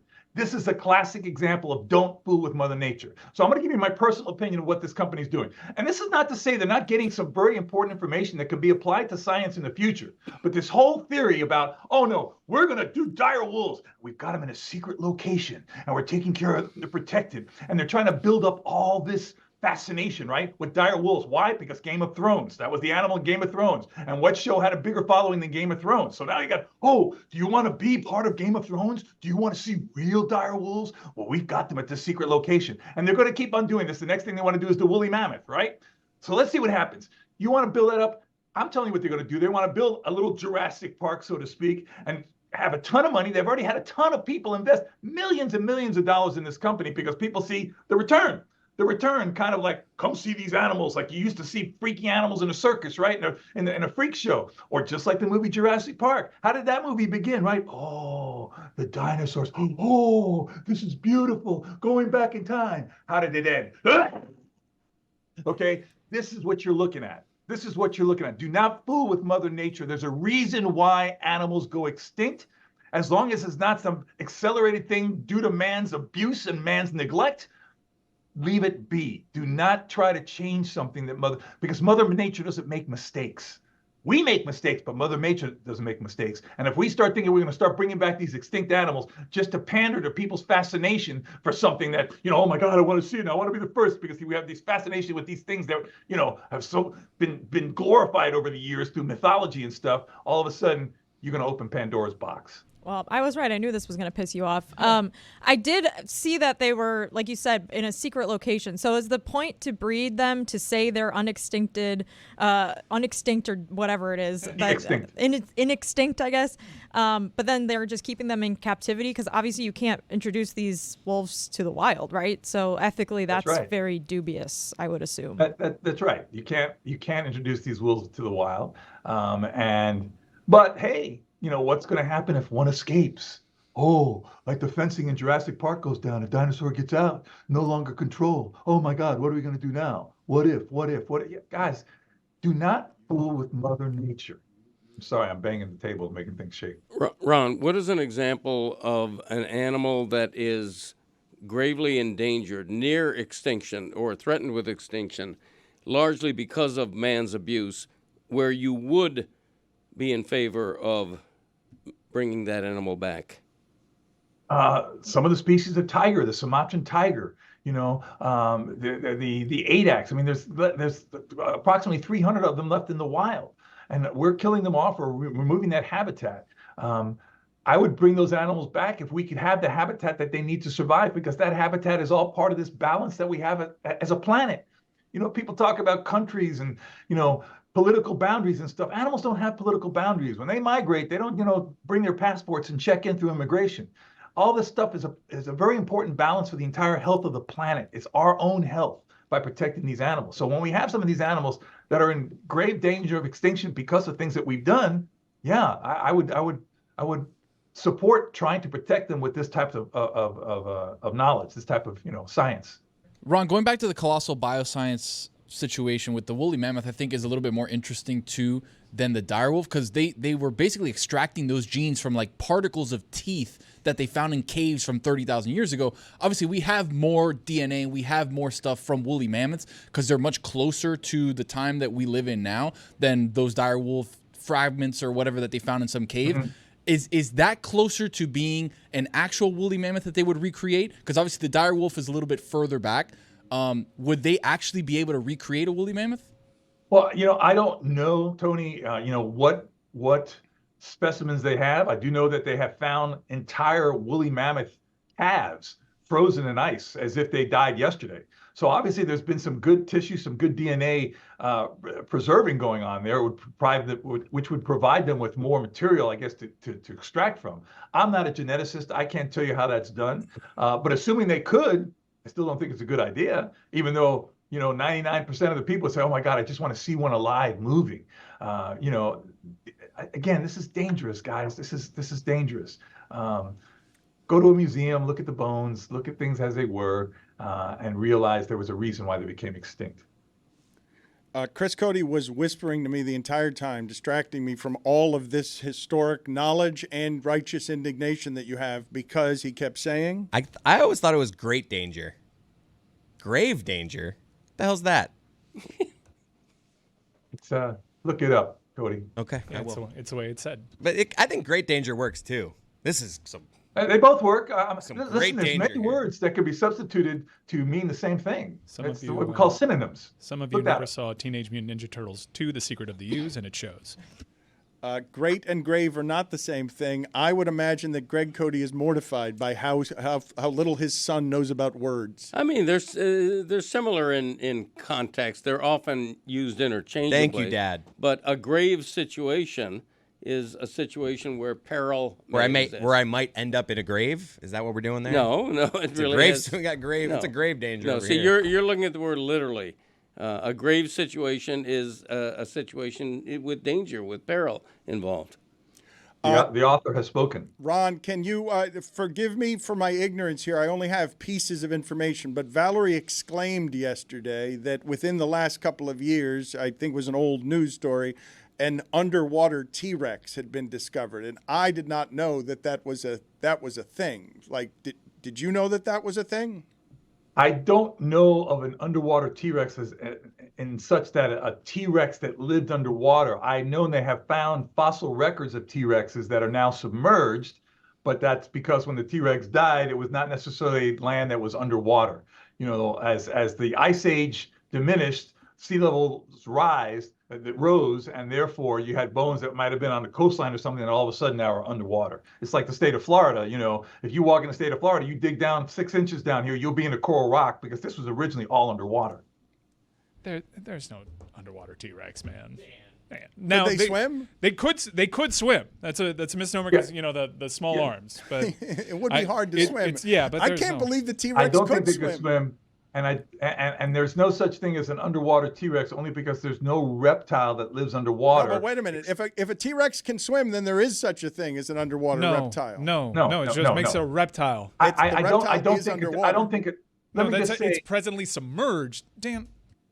Look, listen, Dan. I'm gonna tell you just from the fossil record. Let's look at the fossil record. Let's look at the bones of a T-Rex, which we know exist. That's not something we have to make up. That animal could not swim. That animal could walk in deep water, You've all probably seen the illustrations of dinosaurs in the water, grabbing things out of the water. I don't know why the T-Rex would go in the water, because it was a carnivorous reptile, unless it started feeding on, marine mammals of some sort that may have existed at the time, which I don't think they did. I don't know. I didn't live back then.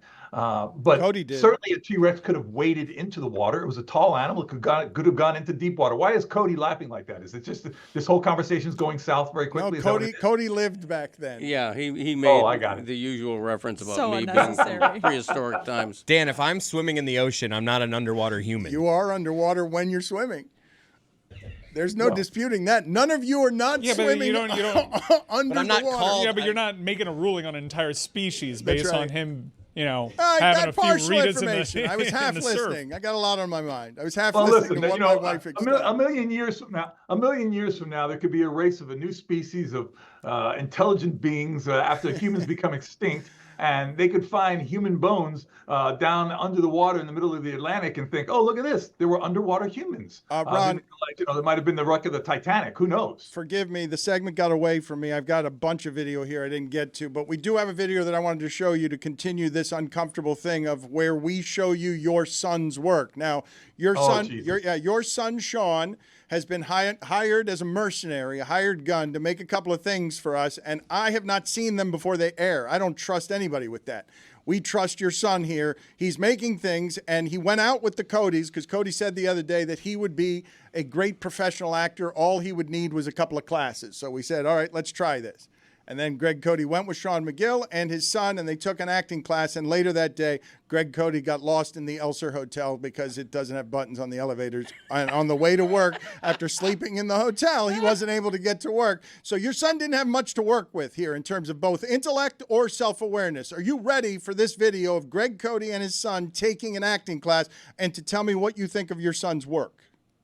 Probably not, but I'm going to guess I'm going to watch it anyway. All right, put Ron in picture so we can see whether he is proud or dismayed as we watch the Codys together take an acting class. Where are we? Hey, I'm Greg. Nice to meet you. You ready for a class?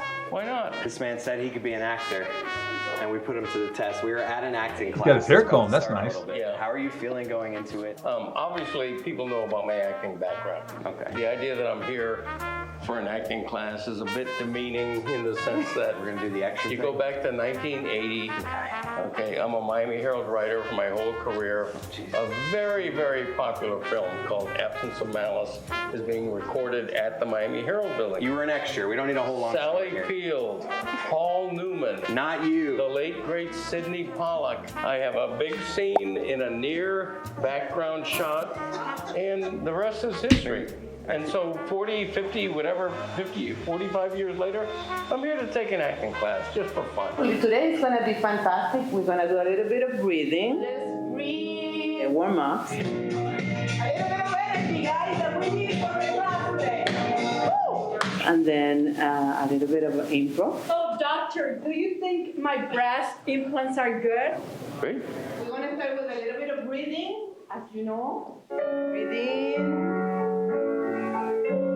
Breathe out. Release. Release. So, we're gonna go to improv, okay? So we're gonna do a couple exercises, okay? Rule number one, guys, let's say yes to everything, okay? Greg is trying for the first time. I need 2 words. Breast implants. Ooh.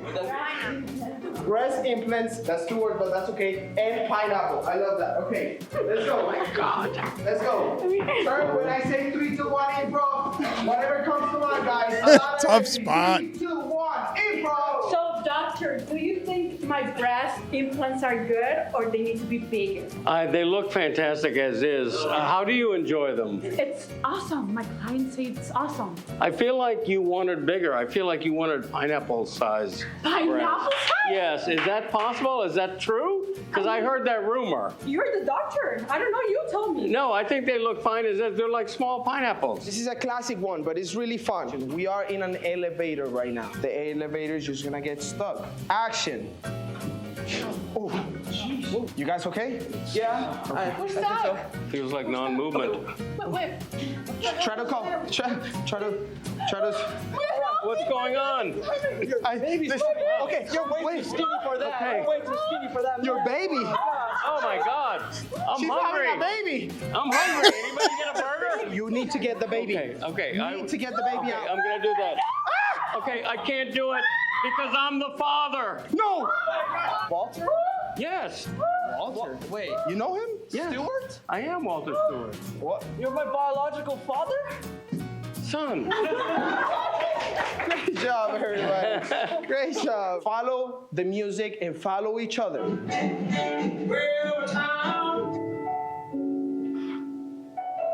Okay, guys, give yourself a round of applause. Thank you so much. Thank you so much. Thank you. Part of the class, we're going to do a little drama. Oh, I'm the bad guy now. Cute. You bring me in here, stare me down like I'm gonna break. Spoiler alert, I don't crack, Jack. I was home, cold pizza, listening to the Greg Cody Show podcast. Hey, I'm being honest with you here. But yeah, sure, let's pretend this is all on me. You have to give that life to the character. Sure. So let's imagine. How did you wake up this morning? I would think I'm either feeling guilty because I know I've done something to attract the police, or I'm feeling apprehensive because I know someone who knows something that may involve me in this. Okay, so let's say that let's choose the second one. You are worried. Let's do it. Now I'm making sandwiches. You're coming at me like I'm guilty of something. I'm not accused of anything. I mean, you come into my house. I could have come down to the station later today. You come into my house. You treat me like I'm going to break and start sobbing. I don't break. Okay? I'm telling you the truth when I say it was around 8 p.m. I mean, I was home last night eating cold pizza, watching Law and Order by myself, alone with my thoughts, doing nothing wrong, but you're pretending all this is on me. Okay. What did you think? I loved it. I thought it was great. I loved some of the information you provided as far as bringing something into the scene, something more than just as what's written on the page. I thought that was wonderful. I have to say, Yeah? you impressed me. You were funny. Okay. You had some serious moments. Yeah? Some sexual topics that made me a little uncomfortable. Yeah, okay. But how'd you feel about it? It was amazing. It's more than I expected. Like, I'm not a dancer, so the dancing beforehand was a little weird. I wanted you to throw a few more curveballs. I feel like you were just playing ball. I wanted you to take it and...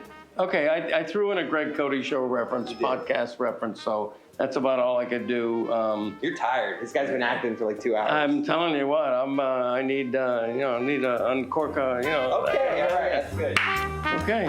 Jessica, your head was in your hands the entire time because of why? Because he was just playing Greg Cody the whole time. Well, that's why he loved it so much. He just got to be himself in front of people. It's a total narcissist affair with a mirror. Like everything, and you did something vulnerable. You did something that's hard to do. You forgot your line. I think you were supposed to make something rhyme with Jack. I forget what that line was. I don't crack, Jack. There it was is. the line. Ron, how did you feel about your son's work? Well, whatever you're paying him, it's not enough, number one. But as far as Cody's work goes, there it is. Oh, wow. Look at this. What is that? What My kind first of Emmy. what award? Is that what that is? An Emmy. That's an Emmy. I've never won Damn, one of those. no. I proclaim that's for Greg because it was absolutely Greg. I was trying to get to the joke. You did the joke I literally before I hopped did the up. joke. I'm like, Ron, Dan doesn't know what that is because he's never won. Ron, thank you. Good seeing you. Bye. Welcome to the Pitch Clock. Here's the pitch, a two-part baseball segment combining a nostalgic baseball trivia game and an interview with an expert.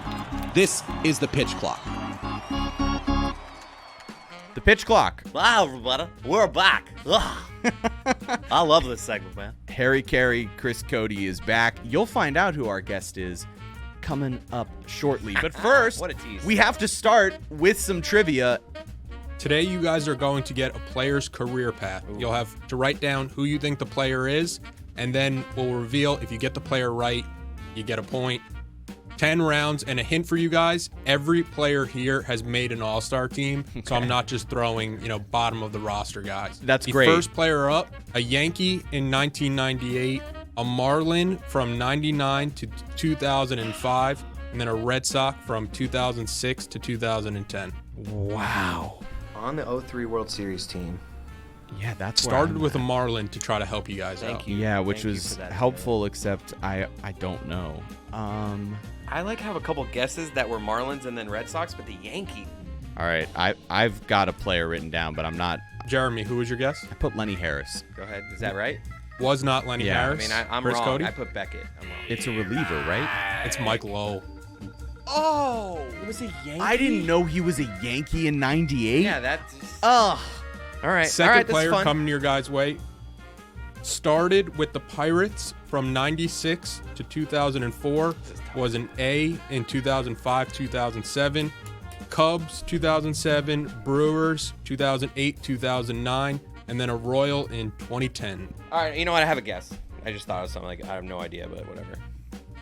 All right. I'm going to guess Brian Giles. All Not right. Brian Giles. Jeremy? My guess is Aramis Ramirez. It's not a Rams. Okay, is it Jason Kendall? It is Jason Kendall. Player 3 coming your way was an Astro from 95 to 2003, was a Philly in 04-05, was a Met from 2006, 2009, Red Sox in 2009, and then Brave in 2010. I don't even have a guess. I'll guess. Yeah, I'll guess Ty Wigington. I'm gonna guess He was never an All-Star with 4 teams. I know he's not. He at least Carlos. played I was gonna guess Carlos Beltran because I have nobody else, and I know he went from the Astros to the Mets. I know that. I know he didn't play for the Phillies. Now I'm starting to get a little worried because this was one of the easier Yeah, of ones. course it was. This Who is is Billy Wagner. God This is Billy Wagner. damn it. And now David Sampson with us as our guest this week, our MLB expert here on the Pitch Clock. David, thank you very much for joining us here in the midst of what's going to be a very competitive game with me and Chris. But I want to talk to you about the competition happening on the field in Major League Baseball. And we have to start with a guy who's going to be competing for another decade plus in the same city in which he's been competing, which is Vladimir Guerrero Jr. in Toronto. He signs a 14-year, $500 million extension. David, were you surprised to see this contract extension happen? And how do you react seeing someone actually stay with like the franchise they were with and not just signing with the Dodgers or the Yankees? So this has happened. The way that the Guerrero deal got done is it was a straight overpay by Toronto, and they knew it. Yeah. They had nowhere to go. They had to hit the ask because Guerrero asked for $500. He was very clear. And Toronto was no. And then all of a sudden, fans, their owner, people are losing their mind like, oh, no, we're going to lose Guerrero. We can't lose him. We lost Ohtani and Judge, and no one loves me. And how do you get love in baseball? You try to buy it. And that's what the Blue Jays did. Let's talk about Aaron Judge. Aaron Judge, somehow, after two of like the greatest offensive seasons that we've ever seen, as you're watching what the peak of this is for however long it continues, there's he's on the wrong side of 30 already. Right. There's almost no way that it continues much longer than a couple of years here. Maybe. So when you see this type of peak in terms of this hitter, how great is that hitter? For me, two things Aaron Judge has to do. He's got to do it for longer, and he needs a ring. And I know, believe me, it's ridiculous. I'm a Patrick Ewing Knicks guy, no ring. And I fight that he's the greatest ever because that's my heart.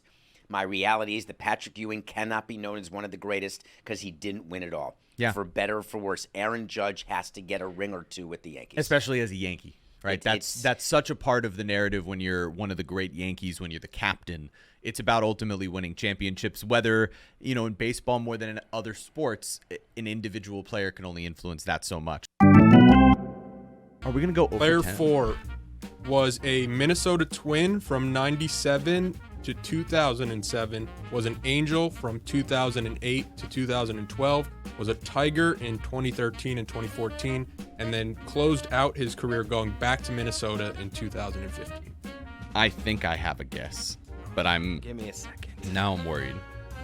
What? GQ getting in our ears about, oh, this one's easy. GQ in my ear, this one's easy. Jerk. Very helpful. Don't overthink it. I'm going with Torrey Hunter. It was Torrey Hunter.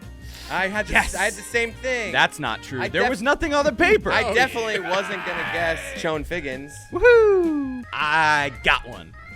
All right, Taylor. All right, I'm going to get one here. We're going to tie this up. We're going to question number 5. Player 5 was a Blue Jay from 1993 to 2004. Got it. I know it. Was a Marlin in 2005. Yeah, baby. And then was a Met in 2006 to 2009. This one's easy, Jeremy. You should get this one. Oh, no. I should. Chris, Oh, don't give I anything know. away. I know this one too. I know get to this say it one first, too. though. Yeah, all right. But let me finish writing it down. Okay, go ahead. Carlos Delgado. Carlos Delgado. Let me see. Did you write that down? Carlos for real? Delgado. Carlos Delgado. Damn it! Why'd you have to get that, Jeremy? Make the game interesting. 2-1. You gotta do. We don't know how this is gonna go. Go for the content there. All right. Jeremy leads 2-1. Player 6 was I a know Royal from 95 to 2000. Was an A in 2001. Was a Red Sox in 02 to 05. Was a Yankee in 06 Why do to you know 09. this? I know it. Tiger in 2010. Ray in 2011. And with the Cleveland franchise. I got it. 2012. Hold on. I got it. Relax. I'm gonna put all the pressure on. I'm that delusional, and you're Keith gonna lose to Folk. me. You went with Keith Folk. I'll go Johnny Damon. Oh yeah. It was Johnny Damon. Keith Folk though, I think he It's played not for bad. the Royals, A's. He definitely played for the A's Red and the Red Sox. Sox. I don't know that he was ever Yeah. a member of the Yankees, Yeah. but I could be wrong. Player 7, Jeremy with the lead, was a Blue Jay from 1999 to 2010. Was an Angel from 2011 to 2012. Was I a know this Yankee from I know this just player. in 2013. I know this player. You're getting annoying. I know this player. I've said this player's name on this show. Okay. I have something in my eye. I'm definitely not thinking. This is just me getting something out of my eye. Vernon Wells. that who you wrote down? Vernon Wells. I literally Vernon just Wells. Vernon Wells. I pulled a name out of my ass. You I was just mother like, bleeper. I was just like, who I played? can't believe it. No, I shouldn't have said what I said. It's a 4-2 lead. We're on player number 8. Player 8 was a Tampa Bay Ray from 2002 to 2009. Was a Red Sox Oh, I got in this. 2011. Wait, do I know this 2012, player? And was a Dodger 2013 to No, this guy 2016. started as a Dodger. Hold on a minute. Hold on a second. Hold on a minute. No, we he both finished thought his we career got with it. the Dodgers. No, I'm the saying guy the he's guy- thinking of. I know the guy I'm thinking First of. baseman. I feel like no, that's not who I'm thinking of. Wait, do you have one written? I have one written. James Loney. Ooh, James It Loney. was Never not made it- James Loney, but I like that guy. Never made an All-Star game. Like that. I forgot about that. Mine that I'm not happy about. I went with B.J. Upton. 100%. No, right? No? It's the speedster in the outfield, Carl Crawford. Oh no! Oh, Of that's course so it's easy. Carl Crawford. That was so easy. A moment I want to highlight with you, David, and there's some heart to this, which is a cool place to go with you on this first episode that you're on the pitch clock for this season. It's the Conines. On opening weekend, Jeff Conine is the first inductee into the Marlins Hall of Fame.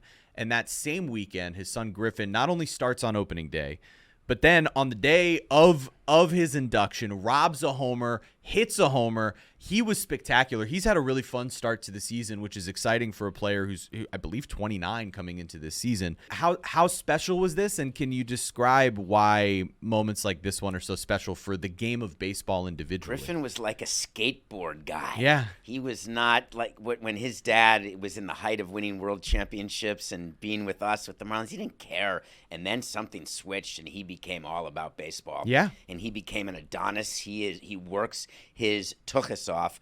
And what I really loved most about Griffin's start to the season was actually how Jeff experienced it. Oh, I can And only watching imagine, and right? talking. So I spoke to Niner the morning and then the night of the Hall of Fame game. And knowing what he's accomplished as a professional athlete and him understanding that he doesn't care about any of that. What he focuses on is what Griffin's doing, and it's way more meaningful than anything he's ever done. And I've never felt that with my kids. And I want Griffin to have a long career. Yeah. He's getting a late start, but man, he's got a chance. But I want Griffin to feel the accomplishment of today, but not be satisfied. Yeah. Because in baseball, if he's satisfied with the home run on the day that his dad got into the Hall of Fame, he's going to quickly be out of the big leagues. I want him to want to keep achieving, and he's got that mindset. Look, we all have been talking a lot. We always talk about the AL East, the NL East as sort of the powerhouse divisions. I'm looking across the country, and I'm seeing a great division in the NL West. And it's partially because the Giants have been one of the great surprises this season. So, David, I guess what I want to get to here is, A, is the NL West the best division in baseball? And B, are the Giants the biggest surprise of the season thus far? Well, let's start. Anywhere the Dodgers are, they're going to be in a division that's good because they're going to be that good. The Padres are trying to keep up with the Dodgers, same division. That's going to make the division even deeper. The Diamondbacks are not taking this lane down. They signed Burns. They have Carroll, who they're trying to get out of the sophomore slump. And all of a sudden, you've got a team that is expected to make the playoffs with a deep run. They were in the World Series only 2 years ago. Add that to Buster Posey, who's trying to do his magic in San Francisco. And right now, you've got 4 great teams in the Rockies. That would make it a great division. Another surprising team here is the Braves on the opposite side of the coin. They've been awful to start the season. They're not hitting, but they're getting 2 amazing midseason acquisitions in Acuna and Strider. Right. And so it's a bad time for a 7-game losing streak, bottom line. It just stinks when you see the donut under the W column. You always worry about that in spring training. When you're putting your team together, you just got to get the first win. Yeah. It's like a player will say, I'll do anything to get my first hit because when I see 0-0-0 on the board, I can't stand it. We saw with the Marlins last year where it getting off to just a horrendous start can completely derail everything. And so you got some teams here that need to either turn it around or try to keep it up. But baseball, these first couple of weeks have been about as good as it gets. And if you're a fan, I hope that we've provided you guys in these first few weeks of the show with enough analysis to get you in. If you have any questions, if you live in a specific area and you want to know who should I root for, what team should I follow, who are some players to follow, reach out. Jeremy Taché on Twitter and Blue Sky. David P. Sampson across platform. I'm sure you'd love to hear from them. But reach out to me. Reach out to me. Hey, let's get back to our game with Chris. This is a tough one. Oh, I'm looking at it now. It's got a Marlin. No, Player you got a 9 Marlin. was a Yankee in 87 to 89, was a Blue Jay in 89 to 95, was a Marlin in 96 and 97, was a Met in 98 to 2004, was a Marlin in 05, and then was a Yankee to close out his career also in 2005. That doesn't make me feel good. That doesn't help. Oh, shoot. I don't think I know who this is. Hold on. I got it. Go for the theater. I got it. I gotta get it. Outlighter. Chris Cody. It's Outlighter. It is. Yeah. Jeremy. Nope. Benito Santiago. Who I put down. Wow. Let's go. The last player was a Dodger in 97, 98, was a Red in 1998, and then was a White Sox from 1999 to 2014. Move. This is a jerk move because you this land is on this is path? so obviously a player that we're just gonna know as a White Sox, but we have to just. A multi-time All-Star who played for the White Sox. I mean, Won a World I'm not going to Series say with the the Big White Sox. Hurt. Like that's literally the only name that's like coming to my mind. Like, cause I'm an idiot right now. I'm gonna go with. I'll go with Paul Konerko. You mother effer. It just. Jeremy, is that what you had? I had Paul Konerko. It was Paul Konerko. Oh man. Yes. All right, it wouldn't have mattered. Thank God. Thank God. I guess either way, once you said the answer I had, it took away all the drama for I'm me. just thinking of long-term White Sox. Thank goodness. Hey, that's a second victory. Somebody has 2 wins. Somebody has none. Good game, Chris.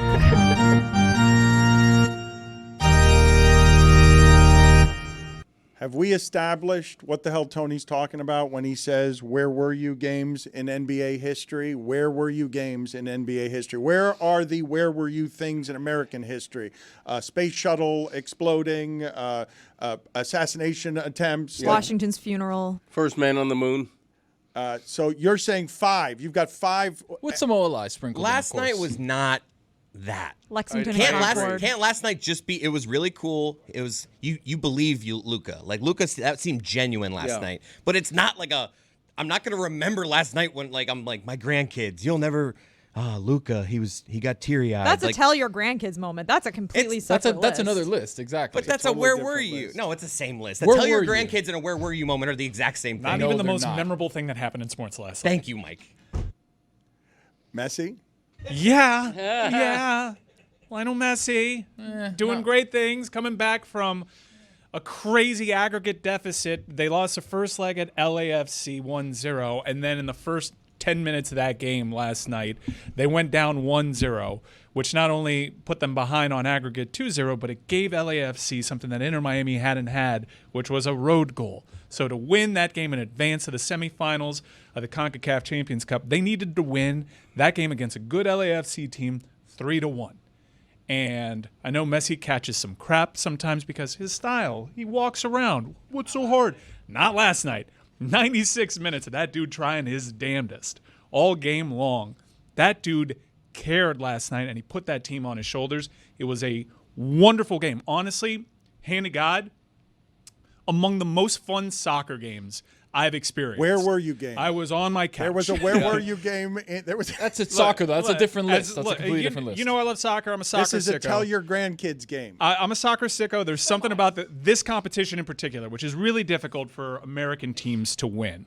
It's been around since the 1960s. It's really mattered here in the United States for probably 30 years, and famously, Mexican teams always win it. It is really difficult to win this competition because randomly you'll have something that happened a couple of weeks ago, which is Inter Miami and your whole team, you got to go over to Jamaica and play on a rough pitch and in weird conditions that you're not used to. It really challenges those MLS teams. This one was an MLS team against an MLS team, no doubt. A good MLS team against another good MLS team. I don't understand why he cared so much. Doesn't that validate the naysayers that it's so palpable? It's like, oh, that's what that looks like when it's like you don't see that all the time. No, I understand. And there was a really funny moment around like minute 94 where you're screaming at your TV, what are you guys doing? Just hold the ball. There was like a 3-man weave of Jordi Alba, Luis Suarez, and Leo Messi. It's 3-on-1, and they are gassed. They got nothing. And in 2015, that would have like been a surefire goal. In 2025, it's just hilarious to watch when those guys are on fumes. But the effort was there all night. That is a massive undertaking. Yeah, they get lucky with a handball in the box that draws a pen. Messi takes a brilliant pen against Hugo Lloris. And that's in the 86th minute, though, right? Yeah, and keep in mind, like Messi had contributed. He had scored on a free kick that they called back because he took it too quickly. And he had assisted on a Luis Suarez header because Suarez was a bit offside. So he scored a wonderful goal, a goal that few people on the planet can still do right now with how he dribbled through traffic. This was what you wanted to see when Leo Messi came over to the United States, was him put an MLS team just on his back and decide, you know what?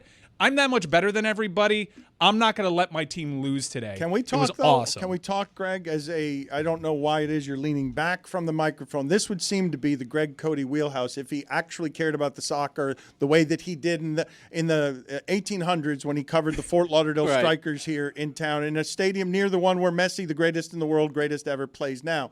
What Mike is saying there... It's not near. It's the same exact ground. same spot. Same ground. Very near there. It's moved. It's sunk since then. It's incredibly near there. It's like right on it. Many are saying it's right on top of that area. But this is a game that prior to yesterday, Greg, you were arguing that this might arguably be the biggest game in Inter Miami's history. I was, because last year in this same tournament, it's a notable international tournament. I mean, it's not the World Cup. It's a regional tournament. But it's not one that was just microwave like yes, the Leagues like Cup. the Leagues Cup. It's a big tournament. Last year they lost in this round. Now they're in the semifinals. But I was leaning back, literally agreeing with and sort of nodding my head at what you were saying about Messi. It's almost unfathomable to say, because he's arguably the most famous athlete in the world. I think at this stage in his career, he's under-regarded. He's taken for granted in a way.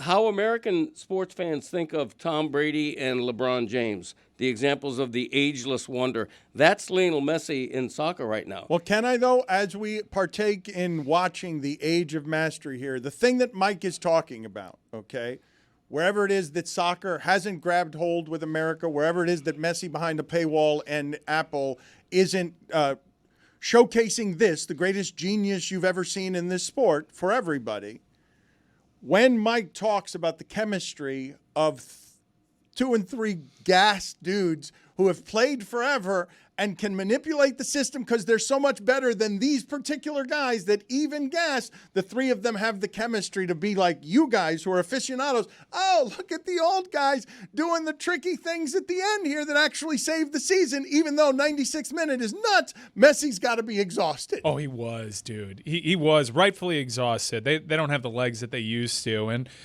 MLS will rightfully catch a lot of crap. But it is an athletic league. There are big, strong, fast dudes in this league that are faster than Messi. But I do agree with Greg that Messi is underregarded right now because, as you'll see in international competitions even next year, Dollars and Donuts, he's among That's crazy. You the can't top. say- He's among the top 10, top 15 attacking players still on the planet right now.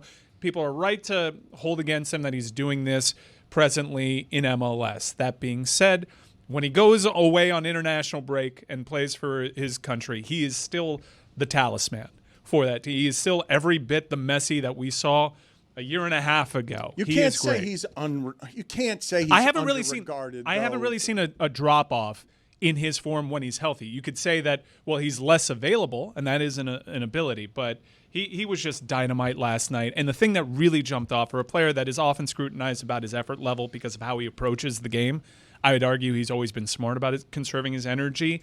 That was not the case. It was palpable. The desperation, and it's pretty cool because it's not like Stugotz will criticize him saying soccer is dead, and there might be people that only pay attention on the media side to have a go at him for not winning this trophy. But the fact remains, he's won 2 trophies already in his 2 seasons down here in Miami. Quietly also, and Moss got asked about this, there is ambiguity surrounding whether or not he's going to be back with a team next year. Jorge Moss is being asked these questions. His contract allows for that ambiguity right now. He's won 2 trophies. There's only 2 other trophies available to him. He's in the semifinal of 1. And I guess MLS, what'll happen is we'll just play whack-a-mole, and the one trophy that's not left for him to win will be the one that will decide is the most important. But I will say, historically, for great MLS teams, the toughest trophy to win is the competition he was playing in last night. Now, I don't think it's a break because Vancouver's had a really difficult path in this competition, but he doesn't have to play Pumas, doesn't have to go to Mexico, but he will have to play a semifinal leg in Vancouver and then fly all the way back to get to the final, which will undoubtedly be against a Mexican team.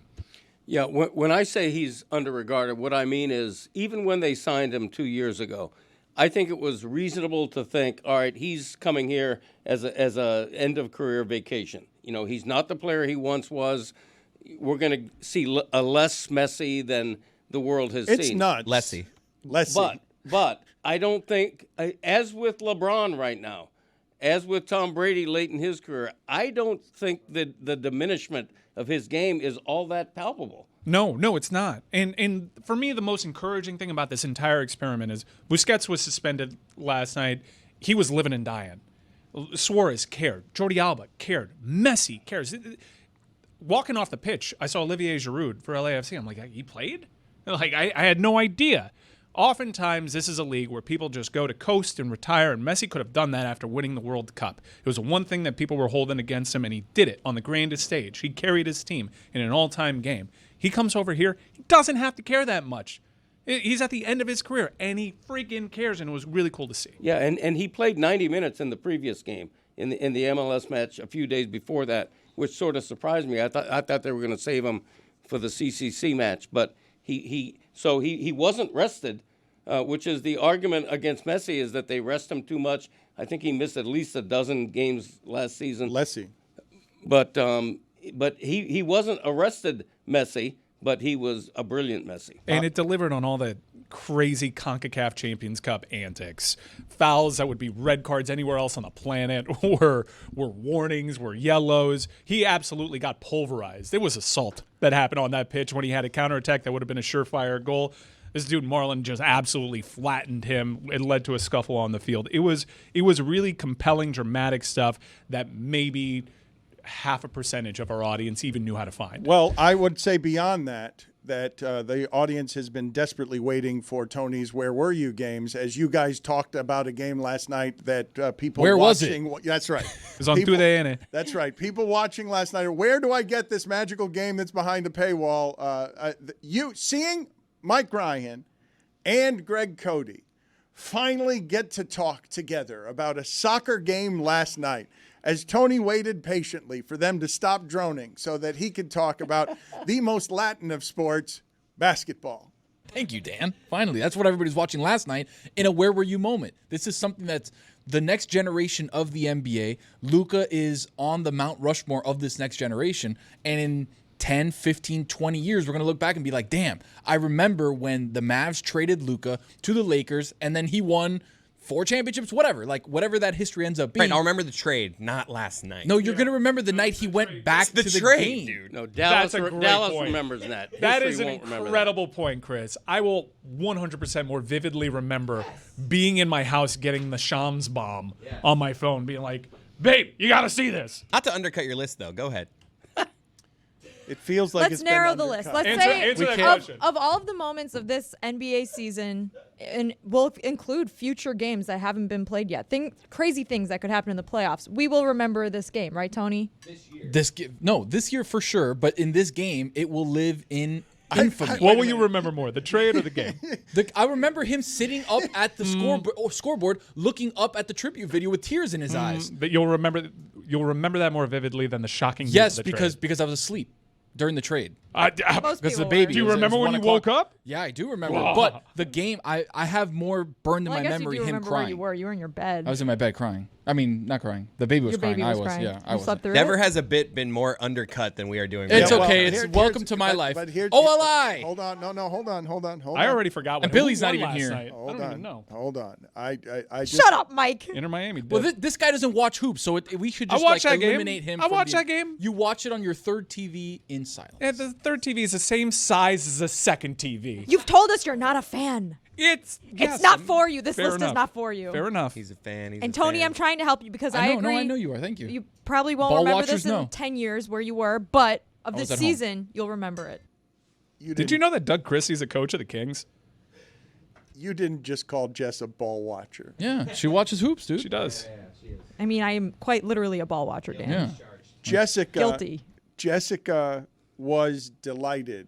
The sinister glee on her face to think that last night was one of the top 5 most historic moments that we will all remember forever, when nobody agrees with you and you're getting ganged up on, and she was just happy to lure you a little further into the pit. Please tell them more about how last night was all-time memorable. No, you're wrong. Nothing sinister happening. I'm trying to help Tony out because in a room full of people that admit they do not watch the sport and they are not fans of it, they're trying to undercut something that was a meaningful moment Yeah, but for basketball fans. I agree with you. Of this season, it's a top 5 where were you moment. Look, but he's making it an all-time NBA where There were are you several moment. people in this room that can attest. There was one person that called out trapping the ball screen in the national championship game, and that was me.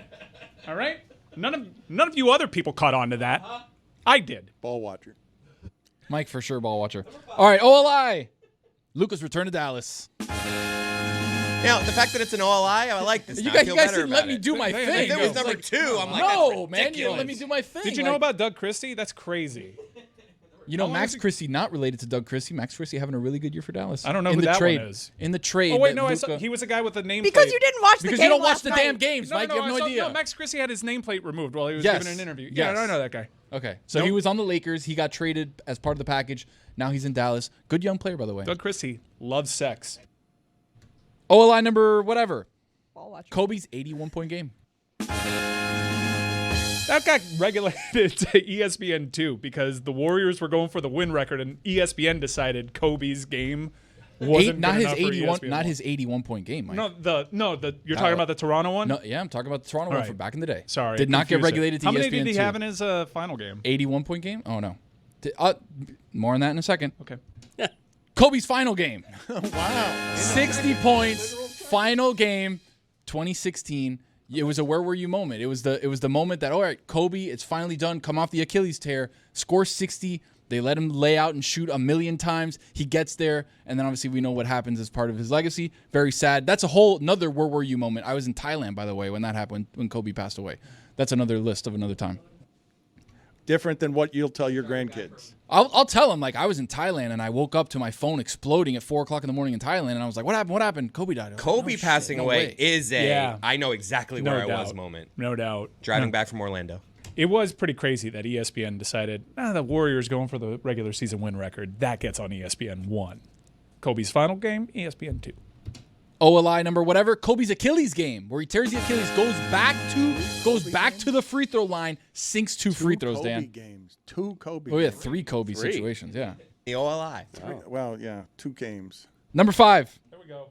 Another Kobe game, but not for this reason, okay? 2004 Western Conference semis. The Derek Fisher .4 lefty shot. Oh, yeah. That was a crazy. After Duncan had just won the game. Exactly. This is going to be a good list if we're including postseason. Yeah, but no one knows where they were. Like, I remember that game, but I don't remember where I was. I don't remember where I was for that one. Bad for you. I remember where I were was you? for all these games. Where were you? I don't. Do you guys remember? I was watching the game at home. But I was in the stands. I was living with my grandparents. But like that doesn't. You might not have been at their house. I don't remember where I was. Do you guys remember where specifically. you were when LeBron won in 2016? Yeah. Yes. I don't think I do. Yeah, I was at World of Beer and I was so pissy. Was that Bruise Room? The Kendall one? Yeah, dog. I was so such mad. a great local spot. Oh my God, Draymond, you idiot! Oh no, it was Bo Campers, not Bruise Room. Number 4. Important distinction. D Wade's This Is My House game. Another one. I remember the game. Don't know where I was. Yeah, make up where you were. I was at home. Thank you, Greg. There you go. That's Thank all you, you're gonna Greg. do. Thank you, That's Greg. That's all Tony, Tony's where were been you? doing. Yeah. I was at home. I was watching the game at home. What are we confused by? This is annoying. Look, the investigation falls apart when we ask you where you were and you don't actually know because these aren't remember where you You were just games. assume you were at home. I Like, know yeah, I I guess was at I home. probably This is just a watched. memorable games list. I was probably watching the watched game. I was Cavs watching the win at game at home. home. I remember watching the game at home. Can't believe they left Kevin Love on an island against Steph and he held his own. This is just a memorable games list. Ridiculous. Where were you, Dan? This is asinine. Where were you know, during the D Wade game? No. Were you there? I don't remember. No, I don't remember where I was at Just any watching of it. these times. They are all memorable games. I was at home. Thank you. Okay, now you're playing the game correctly. But when Kobe died, I think, because I don't know what month it was, so I may have this January. wrong. Okay, so I It was was at, the week of Super Bowl week in Miami. So I remember I was on a flight to Miami with Charlotte, and we were sitting next to each other, and I was like, "Whoa, I that's remember crazy." everyone was like, I think I'm coming down with something. It I was was- COVID. We all had COVID. I was at a garbage dump. Yeah, I was throwing away a Christmas tree when I learned that. Yeah. You don't just chuck it outside in the front of your house? No, I was in a place that collects trees so that you're not just doing that to the. Oh, no, but they do that. An arcane detail. Littering. Well, it's you remember. What do you mean it's an arcane remember it. detail? If the county doesn't pick it up, some hillbilly down in Homestead will. See, that's believable. When you make up something like that, people will believe you because it's so specific. But I thought that was the point of what we were doing, not just Tony's home every time. I mean, you know. Number 3. NBA Finals, Game 6, the Ray Allen game. I wasn't home there. I was at a Hooters. I was at Keg South. Oh, wow. Classic spot. I went there for many That was the lucky Heat spot. playoff games. I was in a Hooters in Daytona Beach because I was coaching a kids team, and me and all the coaches went out after to catch the game, found it at Hooters, and then we went to Ale House right after that, Dan, so I wasn't home. That was a dark period. That fourth, like when we fell Dog. behind, That I was was scary. I was in my bedroom with all the lights off with my sheets, so you could Yeah. only see my face emerging. Where were you? Where were At you, home. Chris? That one, no, wait a second. The Ray Allen shot, I remember exactly. That's the Okay. first one where I'm like, that I remember exactly. was- where Get it was. Firearms out here! I was Beer in- flying. yeah, I was in the stands tweeting at how bad Miami fans were for Yes. leaving early. See, that's the Now you first, know. the first one you've said where I'm like, okay, that's a where were you? I know where Stugotz wasn't. He was outside trying to get back into the arena because he was one of those people who had Yes. left early after several seasons of scalping his tickets. See, that's the first one Tony actually remembers where he was. I was. He No, knew I know. exact- gave me all I the know details. exactly. Shit. The thing is, I This was is- outside of my house. Chris is on to you. This is a memorable Hooters is great. games list. Hooters in the Nail House in I don't Daytona even Beach. want You the know, last in the Tri-County area, they're I don't mostly even want the owned last one. independently, so we don't have to worry about the bankruptcy one because I can tell you that Doral one ain't going anywhere. Yeah, the draw one's You know, strong. I don't even want the last No, one. no, no. No, There's I two don't more. need There's it. two more, Dan. You want these? I don't. It's This has Number been great. two. Number two. The game to save the blueprint. 2012 in Boston. Game 6. 45 from LeBron with the scowl. Dan, where were you? I was at Boppy's house. Okay. You know where I was? Keg South. That's how it became Boy, the come lucky on. spot. I was at my buddy Tommy's house, okay, watching the game at Tommy's house on his couch. We were terrified because the blueprint was over. Dan, I listened to you that day. You said the blueprint's over if they lose. And I was very worried. My father did the strangest thing that night I have ever seen him do. because I was there and I was sitting on his couch with my girlfriend and my father, who got so nervous that while he was watching during all of that, for reasons I will not be able to explain to this day, in the living room, just dropped his pants and was standing there in his underwear. He just got scared, nervous. He was all Heat fans. That was all of us. His house. Just like, wait, but why do I remember that? Because my father, for some reason, was in his tighty whities just in the fourth quarter, scared. Most scared I've ever been leading up to a game in my entire life. I straight up haven't been able to the same way since. Did you ever say, Dad, why'd you drop your pants? We all did. We all did. His house, though, Greg. Poor girlfriend. Wait, you all dropped your pants? We all of Miami was that scared. Like, I'm afraid I'm going to myself. I'm afraid that my insides, there's going to be an evacuation. Let me drop my pants. Perhaps that will solve things. Oh, Maybe, and you guys will remember this more than I will. But after Game 6, where Ray Allen hits that shot, going back to number 3 for a second, on the way back from Daytona Beach, I was listening to the show the entire time, and you guys were stoking fear in every Heat fan's heart. Yes. And I think Chris Cody went to go pick up Bill Simmons and bring him back because he did an hour that day because he was coming to the Game 7. I drove my mom's car because my car, I was like, I can't pick up Bill Simmons in my car. Yeah, we all said you cannot pick up Bill Simmons in your car. Mom, I need your car today.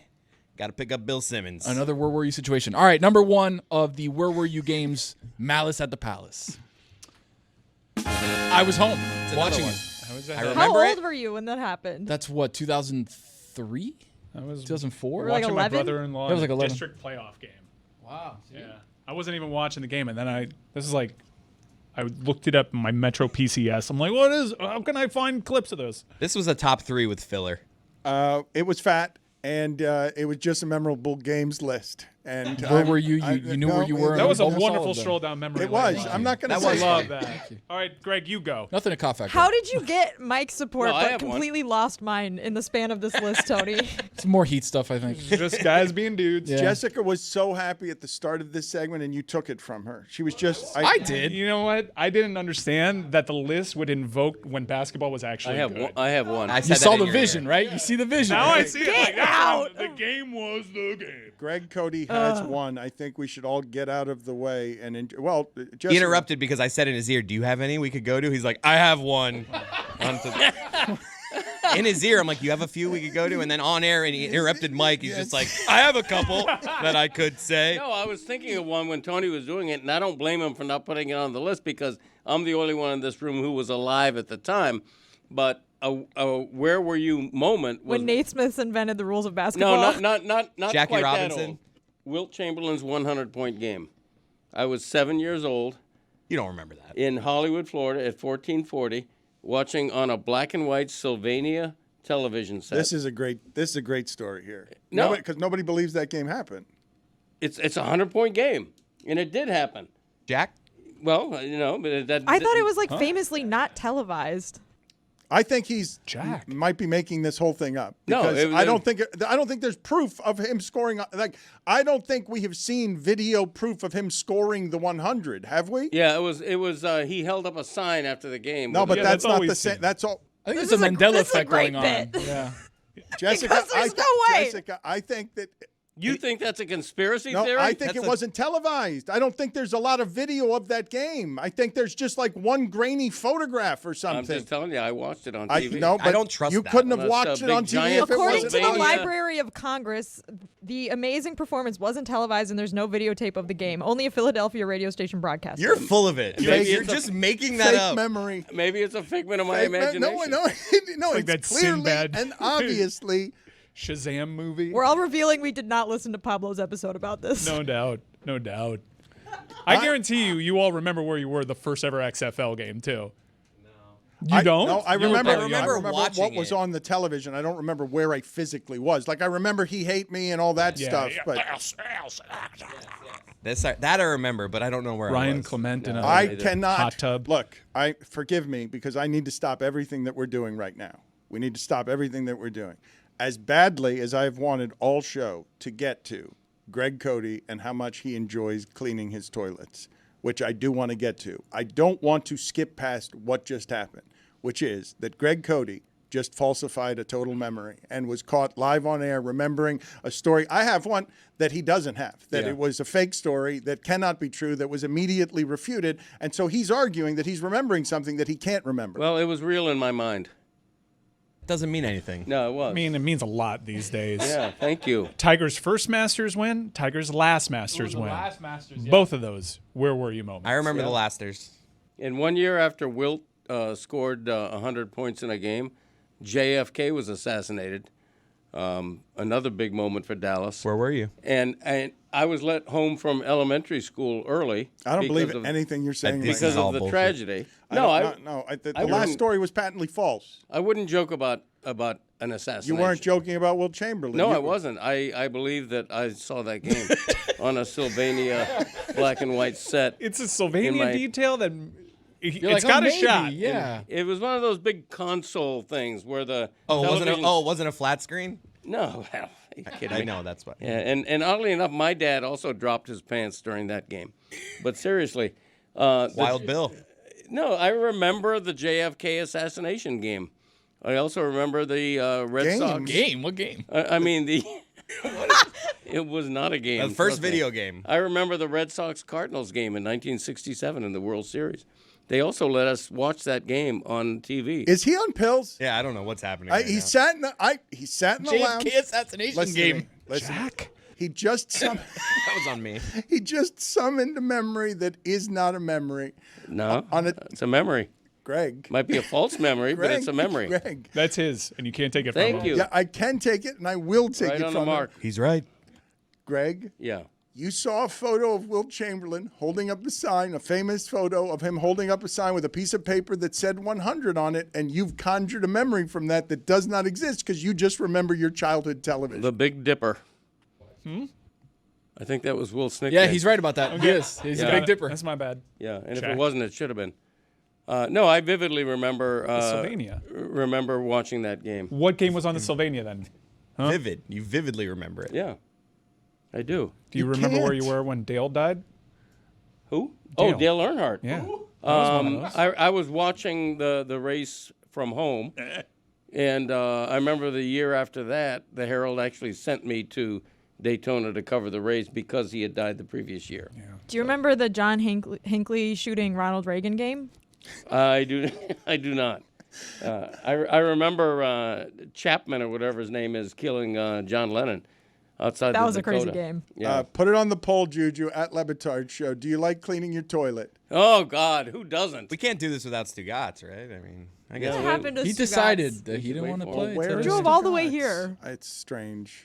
Yes. I hope he feels better. Why do you like cleaning your toilet? Because it's the small pleasures in life that satisfy me the most. And cleaning a toilet, this began when my wife was critical of the state of the bowl that I would leave. Oh, God. And so I bought one. That's a sentence. Oh my No, God. but no. Look, he said he was good around the bathroom. Oh. Look, Jessica, we have done. It's human. No, I'm a human The being. state of the bowl. Yes. That is a sentence. Jessica, I'm with you on this. Keep in mind, the Codys are kind of disgusting, okay? And we aired and did something that was as bad as anything that we have done on television since being on television, which is without knowing how and why they are so gross. We made the judgment one day of just showing a bowl that Greg had left for his wife that she was complaining about. Those things shouldn't be televised. We should not have televised it. It was disgusting. But the Codys are so disgusting that they are not disgusted by this. How have we reached a point forgot in about that. media where, like, 60 years ago, Wilt Chamberlain has this famous basketball game not on TV, but now in 2025, Greg Cody talking about the state of the toilet bowl is something that's televised. I was going to say, because you have people that clean your house, so you're not cleaning toilets. They're there once a week. And I Okay? bet you they've been stuck with some of these toilets because Greg doesn't mind leaving a toilet that way. Well, that was the old me. Wow. Now that I love cleaning a toilet, I've adopted it almost as a hobby, if we're being real. I bought one of those Libman brand. Please stop making that gesture. What was that? That's Keep what I going. call them. You're sitting next to him right now. The thing with the stiff him out of brush. sports. Still the same gesture. Be careful. Yeah, I mean it's satisfying. It really is. And then that bowl sparkles, And that's something your mother was getting on me about. There's an incredible toilet bowl hack that we can teach you with Fabuloso. Really? Yeah. You put it in the tank. You cut out a little hole near the top of the It's bottle. called Eat More Fiber. I don't take shortcuts. Okay? I believe Jack. in doing the wand myself, cleaning what I've left. Sparkles that bowl. It's called Try Probiotics. Probiotics. Whatever, the amateur biotics. No, They get NIL now. I prefer cleaning my own toilet. I really do. And I'm proud of it. NIL deserved better than that. You were doing that to Cody, right? Yes. What about Yeah, my joke was funny. Yeah, you were good, Jess. Okay. Greg. Yeah. Does anyone listening to this like to clean a toilet? Like what It's satisfying. Absolutely not. I would liken it to painting a room. Okay? People say, that sucks too. I hate to You pay paint. people to do that. No. I'm No. sorry, but ew. Listen to yourself. Look how good my list was now, huh? Your list was great. Jessica. Greg's was also great. Jessica, he does not realize, and neither does his son, that he's disgusting. Because I clean a toilet. What's the state of your bowl? Always clean. Okay. I make sure of it. You That's can't. not what I heard. Wait a minute. Did you hear it from the same person you watched the Wilt Chamberlain game with? On the Sylvania. I have an inside source. Yep. Really? Mm-hmm. You and my wife are talking about how I leave the bowl. It's happened. No prying necessary. She's volunteering it. And you know it. How is it possible that Greg Cody is claiming to remember a game that was not televised? Like, I cannot make up how ridiculous that is, and that he's sitting here still believing it. Like, resolute. No, I do. Sylvania. I may be mistaking it for another game because You obviously are. At that time in my life, I was a big Celtics fan. Okay, Bob Cousy, John Havlicek, Bill Russell. Bonafides. Those are the days that, other than following Carl Yastrzemski and the Red Sox and Willie Mays and the Giants. Say hey kid. Those 60s Celtics, because I was born in Massachusetts, raised me on sports, made me love sports. Before we get out of here for the day today, something I failed to do in my poor coverage of the national championships in basketball, where I just complained about how terrible the game was instead of celebrating, whatever. A championship was decided by an arbitrary measurement in March. The idea that we have not talked about my just rabid rage and then enjoyment of seeing Jim Nantz lose at the end because he's had enough success.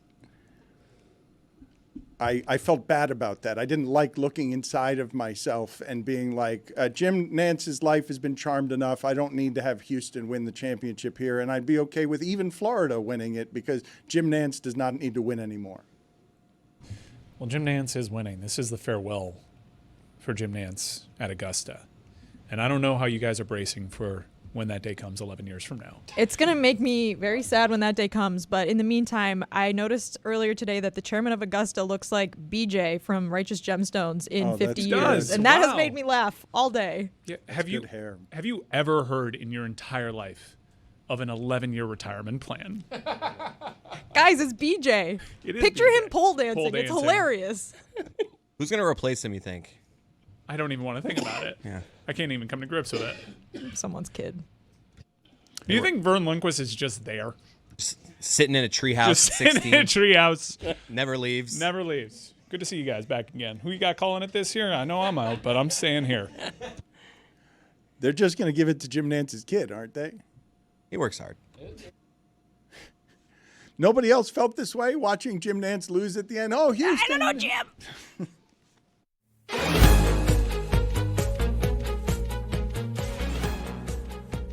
That's right. It's Thursday Thunder, and it's presented by DraftKings. DraftKings, the crown is yours. Juju Gotti, what do we got?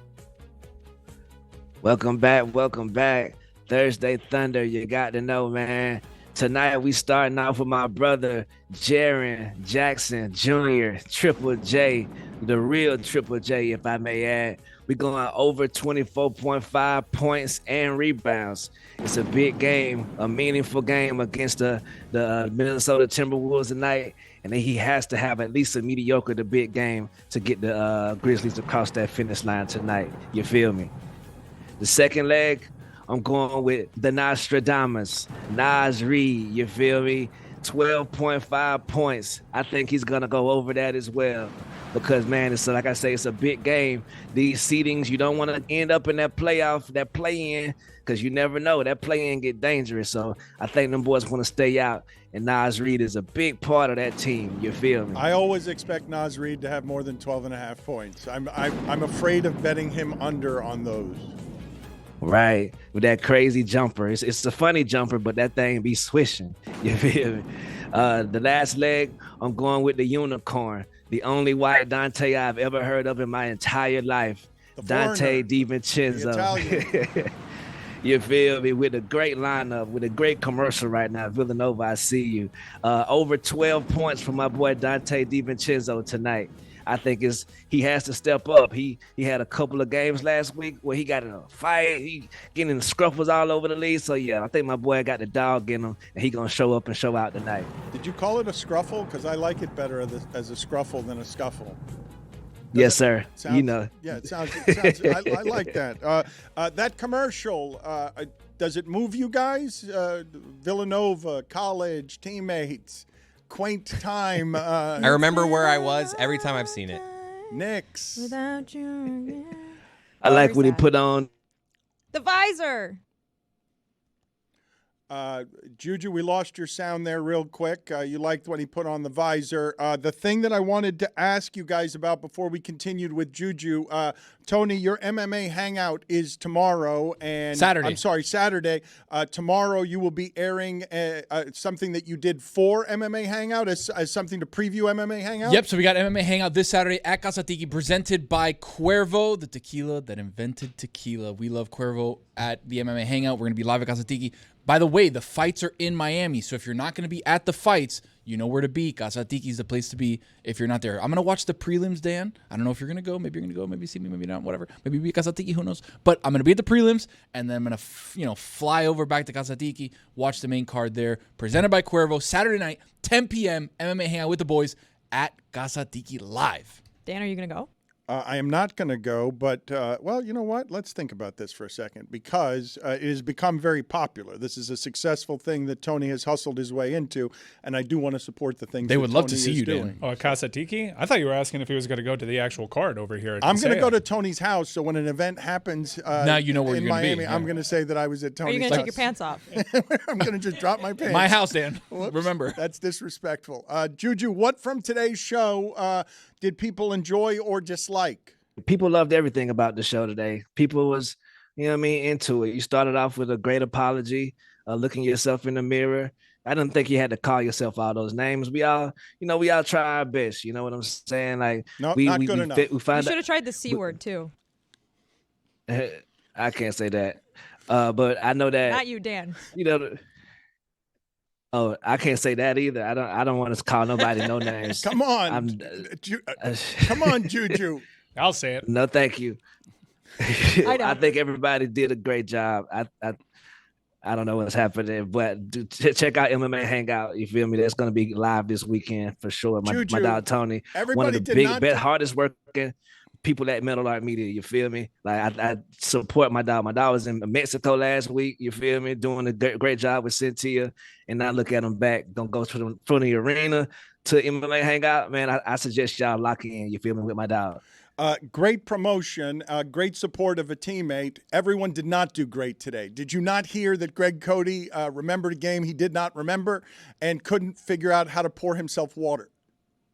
Yeah, he tried his best, though. He tried his best. No, he took up the acting classes, and I think it was a great job by Sean Magill as well. Like, those things are great cinematography. You feel me? To be able to catch those type of acting classes and put a little spin on it. Mwah, chef's kiss. I don't believe we're getting sincere commentary and criticism from Juju right now. I believe he's being too complimentary. I don't believe the show was that good today. Where is Stugotz? I got a Joker of the day, though. If you want to, lock that there. Joker of the day, you feel me? I'm going to get straight to it. Tyler Herro last night in a meaningful game pulled up for a 3-pointer with a wide open layup and clanked it in crunch time. Sir, Steph Curry had, sometimes they say he ruined the league and ruined the game. Look at this. Look at my boy. Oh my goodness! But I heard walk up 3. That's easy. I heard Izzy making the argument earlier that you're down by 5 there. Even if you hit a 2, you're gonna need a 3 on the next possession. That's a good shot. With the math of today's game, Izzy was arguing that that's actually not a terrible shot there. Well, Jessica. Yeah, that's how it. I'm sorry, Juju, but no. We were talking earlier in the game. Earlier in the show, excuse me, and Jessica said, only down here are you going to make the argument for the shot. And I am arguing for the math of the shot. It's a wide open 3, and that's how we're playing it today. The JFK assassination game of What the a show. game. Look, yeah, I think that most conventional wisdom would tell you take the open 2 and then shoot for the 3 in the next possession because he missed the 3. And that's a shot that I assume he's probably above 30% making when it's, but I don't know what the percentage is uncontested. Probably a little bit higher, but I'm still, guessing, it's not a surefire that he's going to make it. So then the game just ends. Right. I would guess, correct me if I am wrong, but I would guess that on wide open 3s that Tyler Herro's probably shooting close to 45 to 50%. Well, how much is he? What percentage is he shooting for wide open dunks? Because I would argue that's 100%. Right. That's ball. That's a pretty high percentage, I would say. Although he did hit a big 3 before, and it was like kind of like a feeling it thing. Oh no, who cares? None of these games mean anything. They lost the game. Those teams so. suck. You were watching the game? No, I don't have that channel. I don't even remember where I was. I was at Tony's watching. house. Yeah. Although I am encouraged on 2 fronts. First front, I've heard that they've stopped playing Terry Rozier, so golf clap to them. Also, they got a dude nicknamed Slow-Mo playing a lot, so I might be back. Yeah, and I'd like to also shout out to the revenge game heard around the world last night. The biggest revenge game in the history of the NBA, almost, if you ask me. Harrison Barnes returning to Golden State and hitting a buzzer beater. Great job at mentioning this game. Jimmy Butler went like 5 for 8 from the floor and scored 28 points. That 16 to 17 from the line. That should drive any Heat fan crazy, but you'll be happy to know that Harrison Barnes drilled a buzzer beater right over his ass in a must-win game. Yes, sir. Salute to Harrison Barnes turning back the clock, getting that revenge as he should have. Also, Greg Gotti revealed himself as a Celtics fan today. I didn't know if y'all caught that or not. So, welcome home, brother. Welcome home. Reformed Celtics fan. Yes, sir. He also revealed himself as the only person to have watched the Wilt game. And on somebody television. who couldn't retrieve water from a kitchen. That was wild. The bright Yeah, side TiVo is back he's then. the age of the people running our country. Yes. So. Yes, sir. Also, if you get a chance, you know what I mean, I got a show called The Alley-Oop where we discuss a lot of this basketball stuff with a lot of a great guests from around the world, you feel me? People pull up on me. I need some help, you feel me? It's over there on the Oddball channel, you dig, on YouTube. So if you get a chance, you know what I mean, check your boy out. We're doing big things, you feel me? Miss Rebecca, thank you so much for helping me produce that, guy. Salute to you, sis. It is the Alley-Oop Show, and you should check it out on Oddball because it's different than anything else we're doing around here. What else do you have in the way of polls, Juju? Yes, sir. We had 2 polls today, 2 very important polls, might I add. Have you ever heard of the word recidivist? 52% of the audience says, yes, they have heard of that word. One person said only from his probation officer. The next poll is, do you like cleaning your toilet? 82% of the audience says no, and those are your polls. Jessica, I've never seen you so disgusted with Greg Gotti. You've been around his feet. You've competed against him in competitions. You've been around. You've been around his feet. You've been around accurate. disgusting Greg Gotti things. I've not seen you that Oscar. I just can't think of a more disgusting visual than the state of the toilet bowl after Greg has gone number 2 in it. It's just a horrifying visual, and I'm worried about his diet, quite honestly, because the state of the toilet bowl shouldn't be that messy all the time. Makes me feel so Oscar. I am 39 years old. I've never heard that word. Guys, asco. It means disgust in Asco. Spanish. What are we doing here? Oh, okay, but I thought it was in English. asco. Like there wasn't a flair on it. No. I thought he was like talking about an old Yukon center. Yeah. I thought he was talking about Jewel Osco.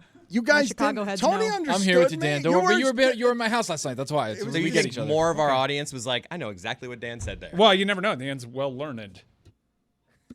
Jessica, before we get out of here, Jessica, how do you feel about Olivia Miles transferring to TCU, sis? I don't know if we got to ask you about that. No one has asked me about it, Juju. I'm sure no one other than possibly Mike even knows about it. But I'm sad she's not coming back to Notre Dame, but I completely understand because if the rumors are true, she will be getting a lot of NIL money for that transfer. And I think it's difficult if you're Notre Dame. I'm assuming, this is just me, like I don't have any inside information on this, but I don't know anyone. I never talked to anybody.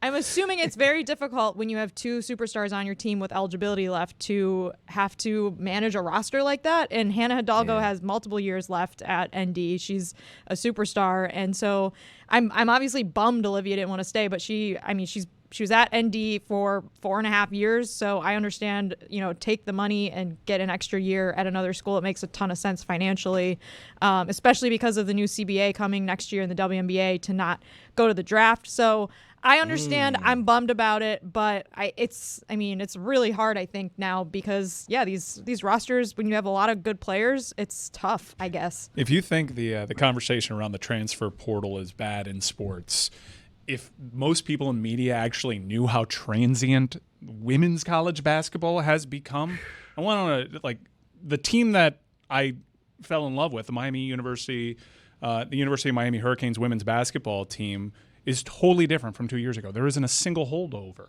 there. Miami's men's basketball team, totally new team next year. Juju, while I have you, I know part of your job here is that you scan the internet. There was something that popped up on my feed that left my mouth agape because you and I were in similar ages and we grew up listening to Sean Paul. And anytime Sean Paul comes up, anybody at a bar just goes, Sean Paul. Someone goes again. Sean Paul. Did you know that he's not actually saying Sean Paul? No, I did not know that. I have a video. Crank that video. How did it become Sean Paul? There's a famous cricketer in Trinidad, Shignarim Chanderpaul. Everybody was like, Chanderpaul, and that name stuck. And then I just started to say it on intros and met the dude Chanderpaul years later, and he's like, yo. But yeah, big up to Shignarim Chanderpaul. Now I checked the date on this to make sure I wasn't getting April Fooled. It was in March, and I reached out to the person that did this video, Dan Zabs, courtesy of Dan Zabs. And I'm like, are you fooling me here? Is this real? He's like, it's legit. He's not saying Chanderpaul. He's saying a cricket player by the name of Chanderpaul. Oh, my God. I have learned something new today. Thank you for that information. Man, I've been wrong ever since. Public service. Dan, what are you eating? We all learned a new word, Oskul. Grave danger.